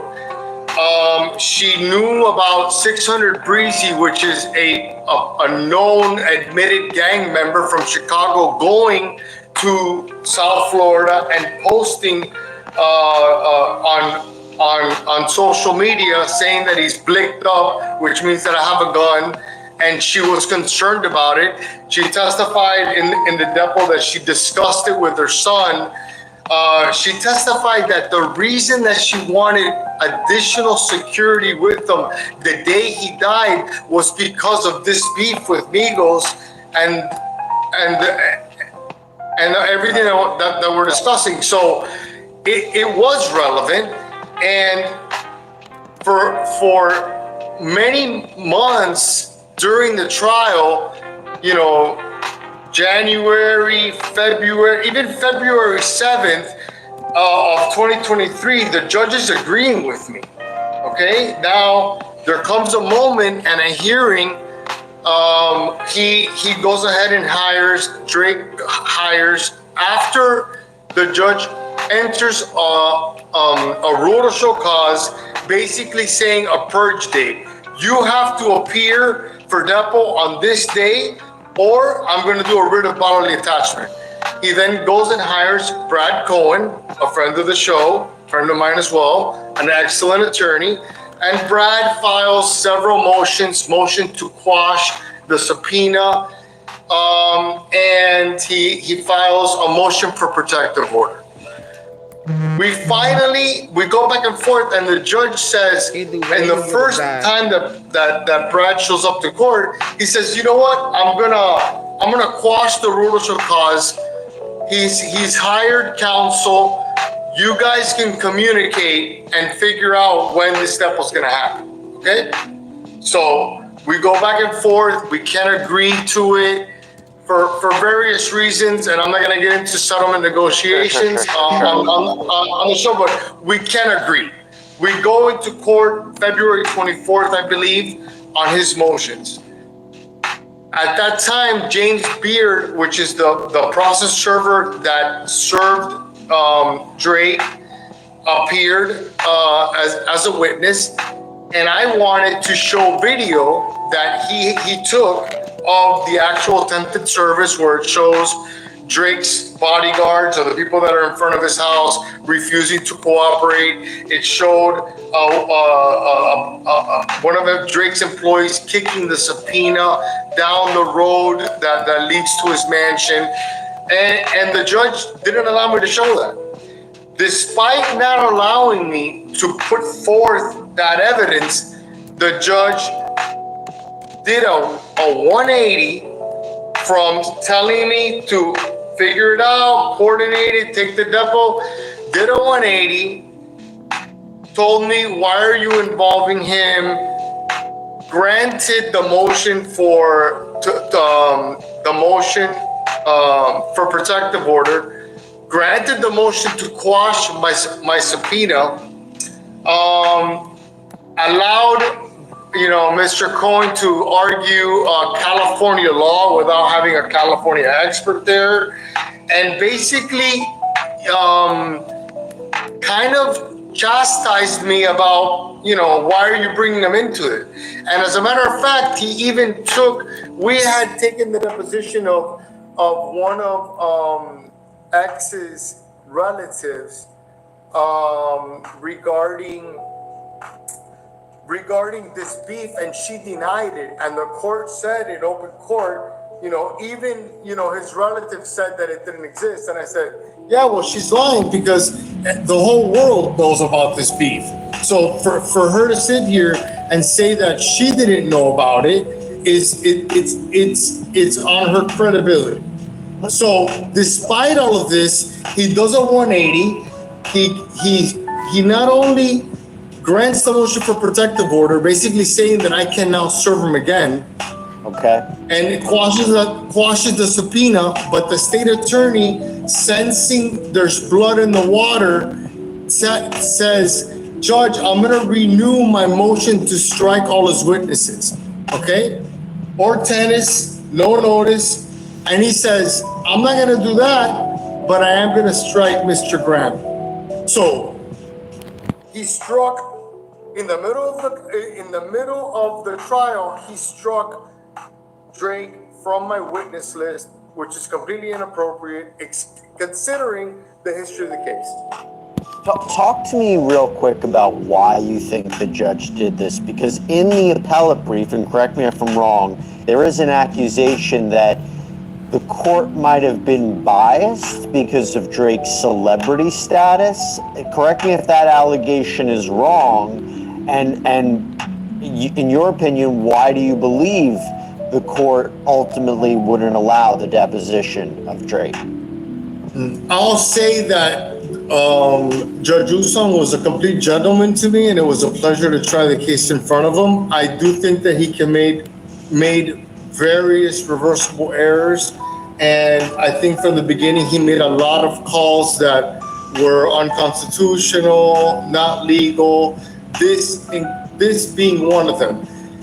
I don't want to speculate as to why, but when you're dealing with someone like Drake, which he's not a celebrity, he's a super celebrity. He's like in the stratosphere of fame. So when a judge does a 180 like that, I'll let the viewers or other people figure out why they think that it happened. But I'm not gonna speculate as to why it happened. But I get that. I do want to ask you this, because this is another part of the appeal. And that is with respect to the testimony of this gang expert, which was excluded in a pretrial hearing. And the defense, my understanding, wanted to call Jesse De La Cruz, who they had claimed, discovered visual evidence that Drake could have had ties to the same organization as a co-defendant in this case, Robert Allen. And I believe the brief states, Dr. Cruz's research revealed photos of Mr. Graham throwing the same gang signs as Allen. And Allen is that accomplice who I mentioned before who testified against his co-defendants. But Cruz also revealed that people who knew Drake were allegedly seen in XXXTentacion's neighborhood threatening him before he died. The brief reads, social media posts showed these same known Graham associates were seen in Onfroy's neighborhood threatening him just prior to the murder. And then they say even more revealing is this connection that Cruz made to Drake's song lyrics, because shortly after XXX was killed, the brief writes, Mr. Graham released a song entitled Triple X with suspicious lyrics. SMS Triple X, that's the only time I shot below the neck. And Dr. Cruz. Oh, whoa. Say what now?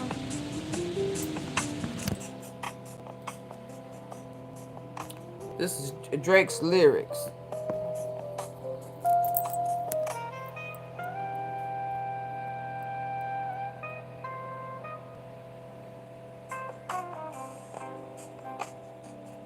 The song I'm Upset. Okay. Cruz found another connection between the murder and Drake's lyrics in the song I'm Upset. The song I'm Upset contains lyrics regarding Louis bags for body bags. The implication there being that Drake was referencing murder. But ultimately, Cruz was completely excluded from the trial, and the jury did not hear any of his findings. Mauricio, I have that right, and can you can you emphasize that a little bit more? Can you explain that a little bit more?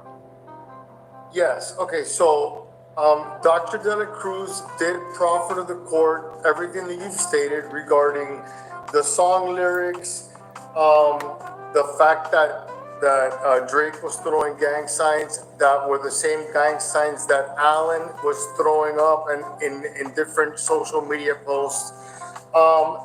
The court strikes Dr. De La Cruz, which is a known gang expert and well known in his field, has testified over 150 times in trials.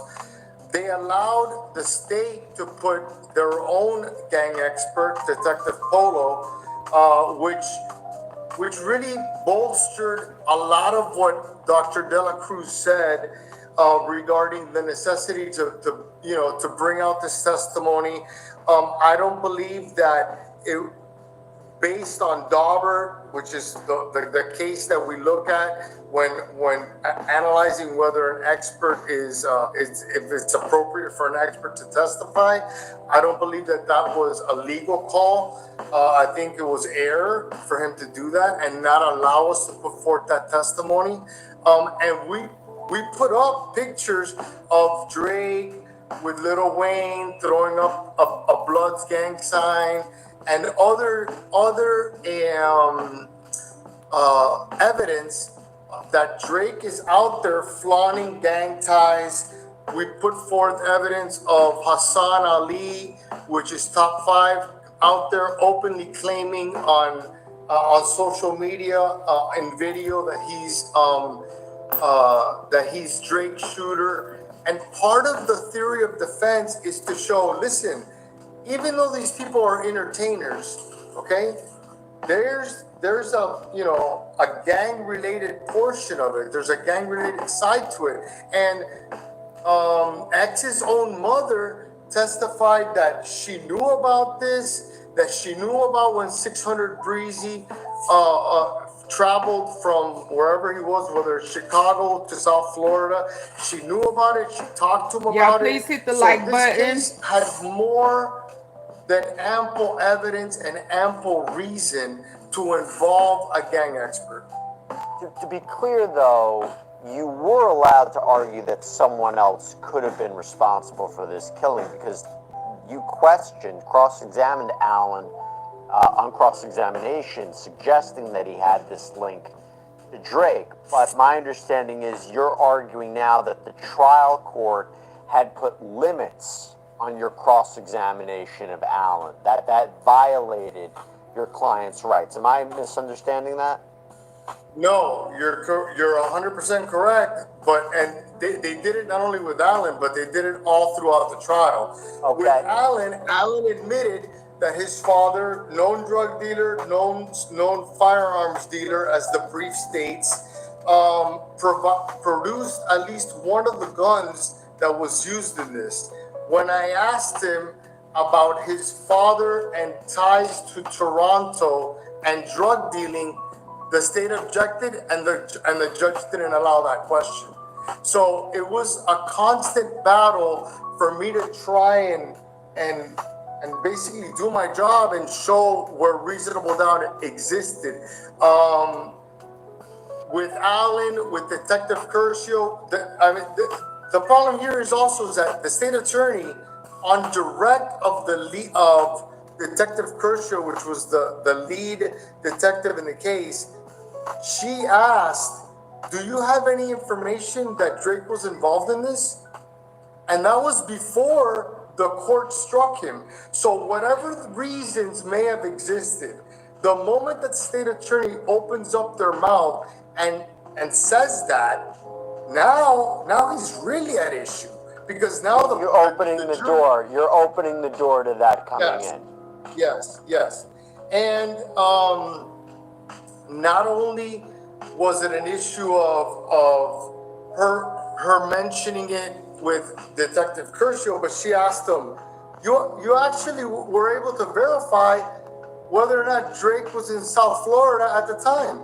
So in cross-examination, I asked, why would you have to verify if he was in South Florida? Why? Because he's a person of interest. And then I had to further ask, well, what did you do to, and I'm paraphrasing, what did you do to figure out whether he was in South Florida? He says, oh, my partner checked social media. So then I said, okay, so in a homicide case, the best that Broward Sheriff's Office has for a jury is to peep his Instagram. So it was basically breaking down the poor job that BSO did in their investigation and the tunnel vision that they had, and the fact that none of this was in the report. So you felt it important enough to check and verify whether or not he was in South Florida, but you never memorialized it in your report, and I'm not allowed to ask about it. Well, did he also testified, Detective Curcio, that he learned that Onfroy XXX had been attacked by members of Migos, right? Migos is the rap group that's associated with Drake. Was that came in, and again, you weren't able to expand upon that? Not only did that come in, but when I asked him in cross-examination, isn't it true that the first time that the name Migos comes out in this case was a month after the murder, in the first conversation that you yourself had with the cooperating co-defendant Alan? He didn't remember. I had to refresh his recollection, and right there in the transcribed conversation, it basically showed that Alan, the cooperator, said the name Migos in the first conversation that they had. So it basically showed that I wasn't making this up. Like, I'm not creating it. The facts were there before I even ever alleged they're involved. He had issues with that same Migos takeoff. Quavo now.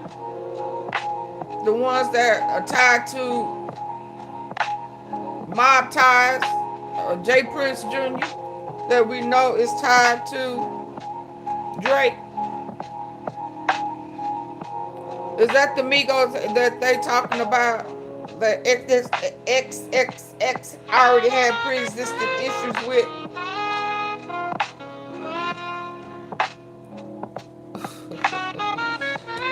Or filed a motion in court.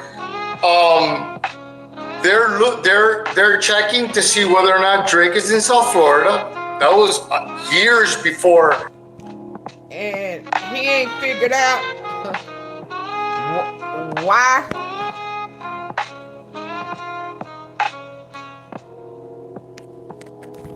They are trying to exclude him.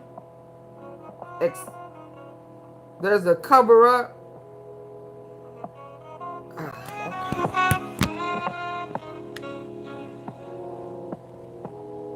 I mentioned it, and Alan is saying is talking about Migos to the lead detective a month after the murder. This is years. It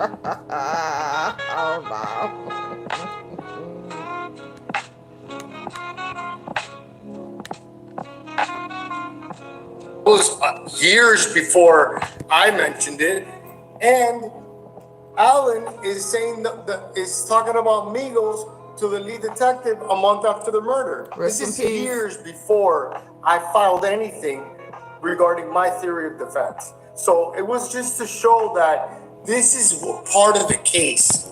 Right. And the argument is that your client didn't get a fair shake, didn't get a fair trial because you couldn't expand upon this and introduce this. I want to move quickly past Drake and ask you a couple different questions about this appeal. Speaking about Detective Curcio, I understand that there's also an objection that your team has with him providing opinion testimony on cell phone data. Can you talk about that real quick, what the issue was with Detective Curcio there? Okay, well, the issue is that Broward County did not list a forensic expert, okay?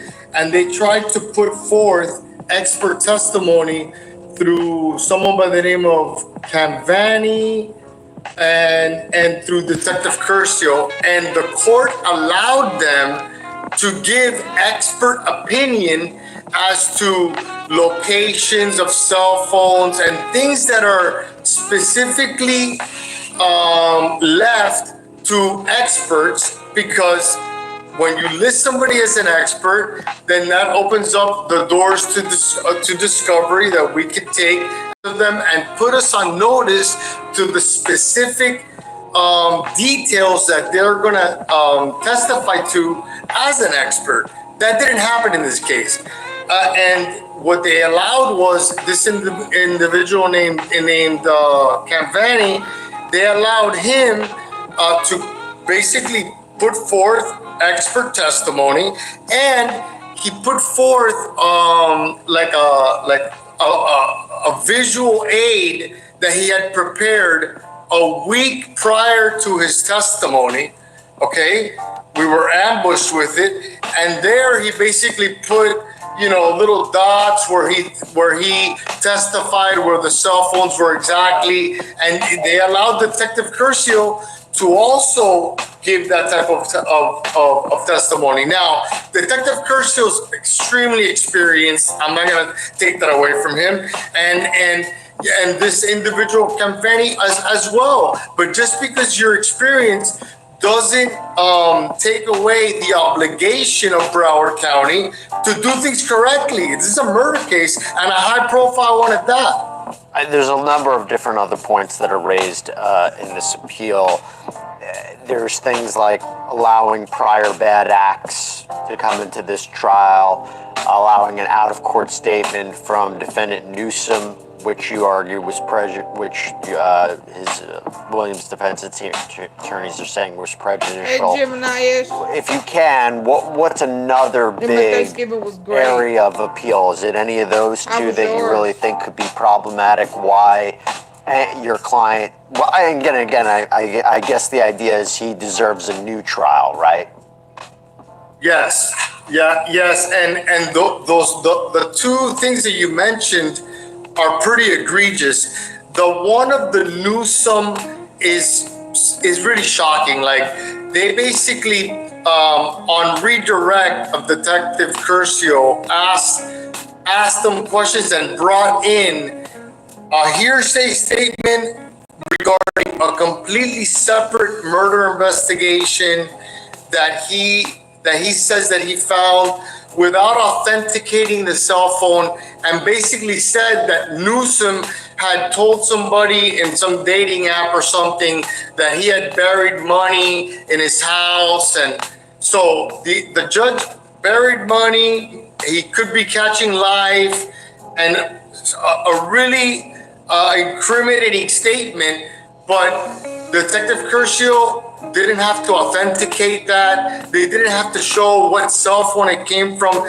Basically, he just said, I saw this in another case, and the problem is that my client is sitting at the same table with this individual that now the court has allowed this, extremely prejudicial information to come in. So that was a humongous reversible error, in my opinion, that affected not only my client's case, but everybody that was sitting there at table, including all the co-defendants. Moving forward, though, what can we expect in terms of a timeline of appeal? When will this be heard? When will this be decided?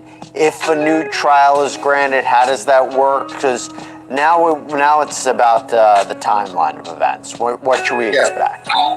You know what? I don't practice appellate law, and those are questions that I don't really want to give misleading answers to. So I don't want to give the wrong answers regarding appellate. I don't really do appellate law, but at some point they're gonna file a responsive brief. And I think that the court could invite, I think the way it is nowadays, the court can invite oral argument. Before, when I first started practicing law, you had the right to give oral argument. I think now it's only by invitation when the appellate court wants to hear your arguments.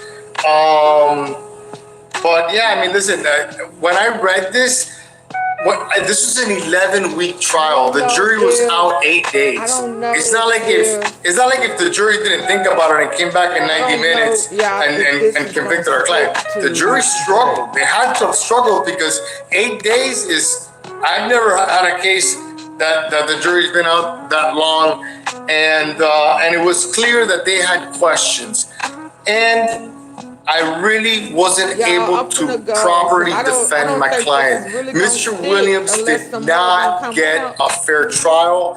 When I read this, I think there's like some kind of a defense mechanism when you try a case for 11 weeks that you start forgetting things. When I read this, it brought it all back, and it reminded me of really how unfair the judge was with Mr. Williams, and the detrimental effects that it had for me to be able to properly defend my client. Listen, Mauricio, I appreciate you. Yeah, I don't think that's gonna be enough to do anything to Drake, if I'm gonna be honest. I mean, he had beef with a lot of people, and I don't know, unless some more come out. You know how I am. Unless some more come out, just him saying if something happened to me, look at, I can't think of what name he said. That ain't gonna make it.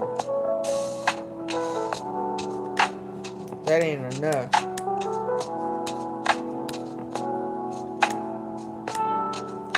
I was gonna go through a stroll, but I'm past 2 hours, and I didn't want to go past 2 hours. Y'all make sure y'all go look at that live I put up earlier, where I played that video that gave that plan, that master plan. And go back yesterday and watch the one where STRAIGHTDROP and Big 30 confessing to one another about having that hit. And they had 20 days to complete the assignment. Yeah, they in some trouble. They in bigger trouble than I think that they can even imagine. I got to catch up. Yeah, catch up Gemini-ish. Because Quet date is coming the 13th. Whether he going to take the plea, I believe he going to take the plea. Because Hagerman knew that he wasn't going to be in court based off of probably when he acknowledged that he was going to take that deal. He needed some time to get his affairs in order.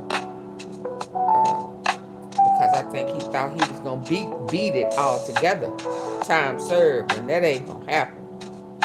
But they looking to put 2 more bodies on straight drop and quit. And that's Desmond Rogers, who was killed at the house 2 houses down from where the white Benz was found.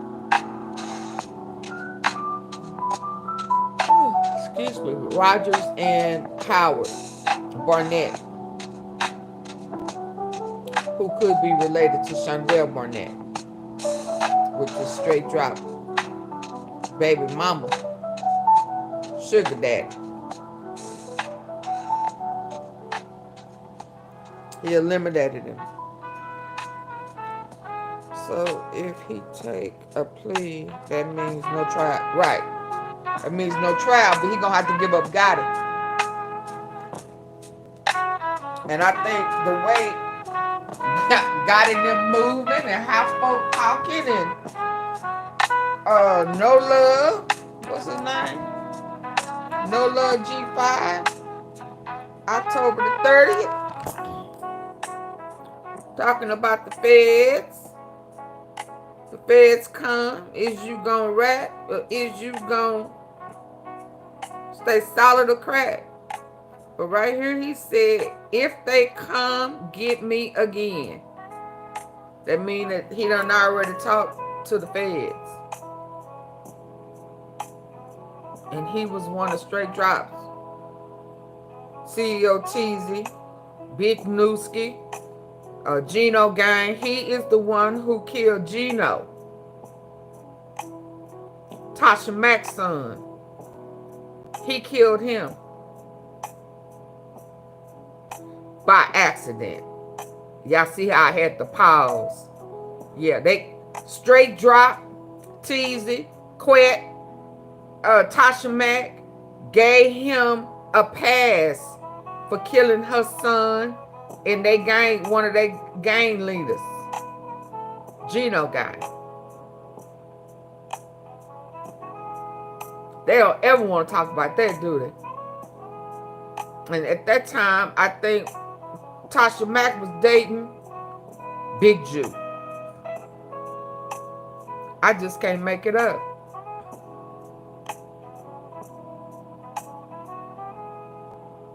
Hey, Pearls of Wisdom. Okay?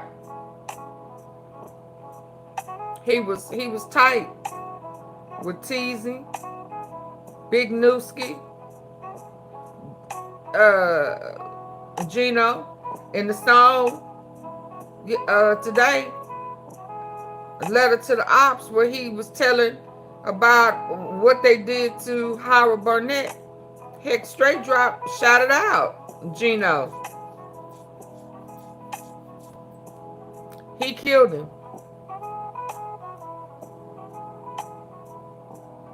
Acting like he was finna fire off on the ops and shot him in the head.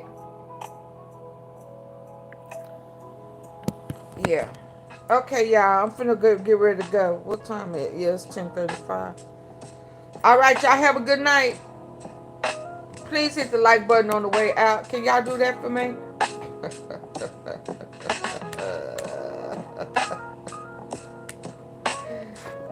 Huh? So y'all hit the like button on the way out. Bye, Chelsea. Gemini-ish. Pearls of Wisdom. Granny. Tribal. Bubba.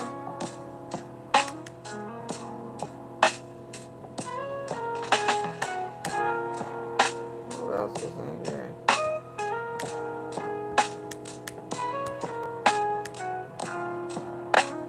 Trying to go up and say goodnight to everybody.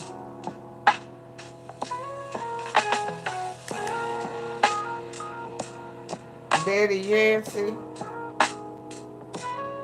Lori. Vicky, Ricardo. Good night, y'all.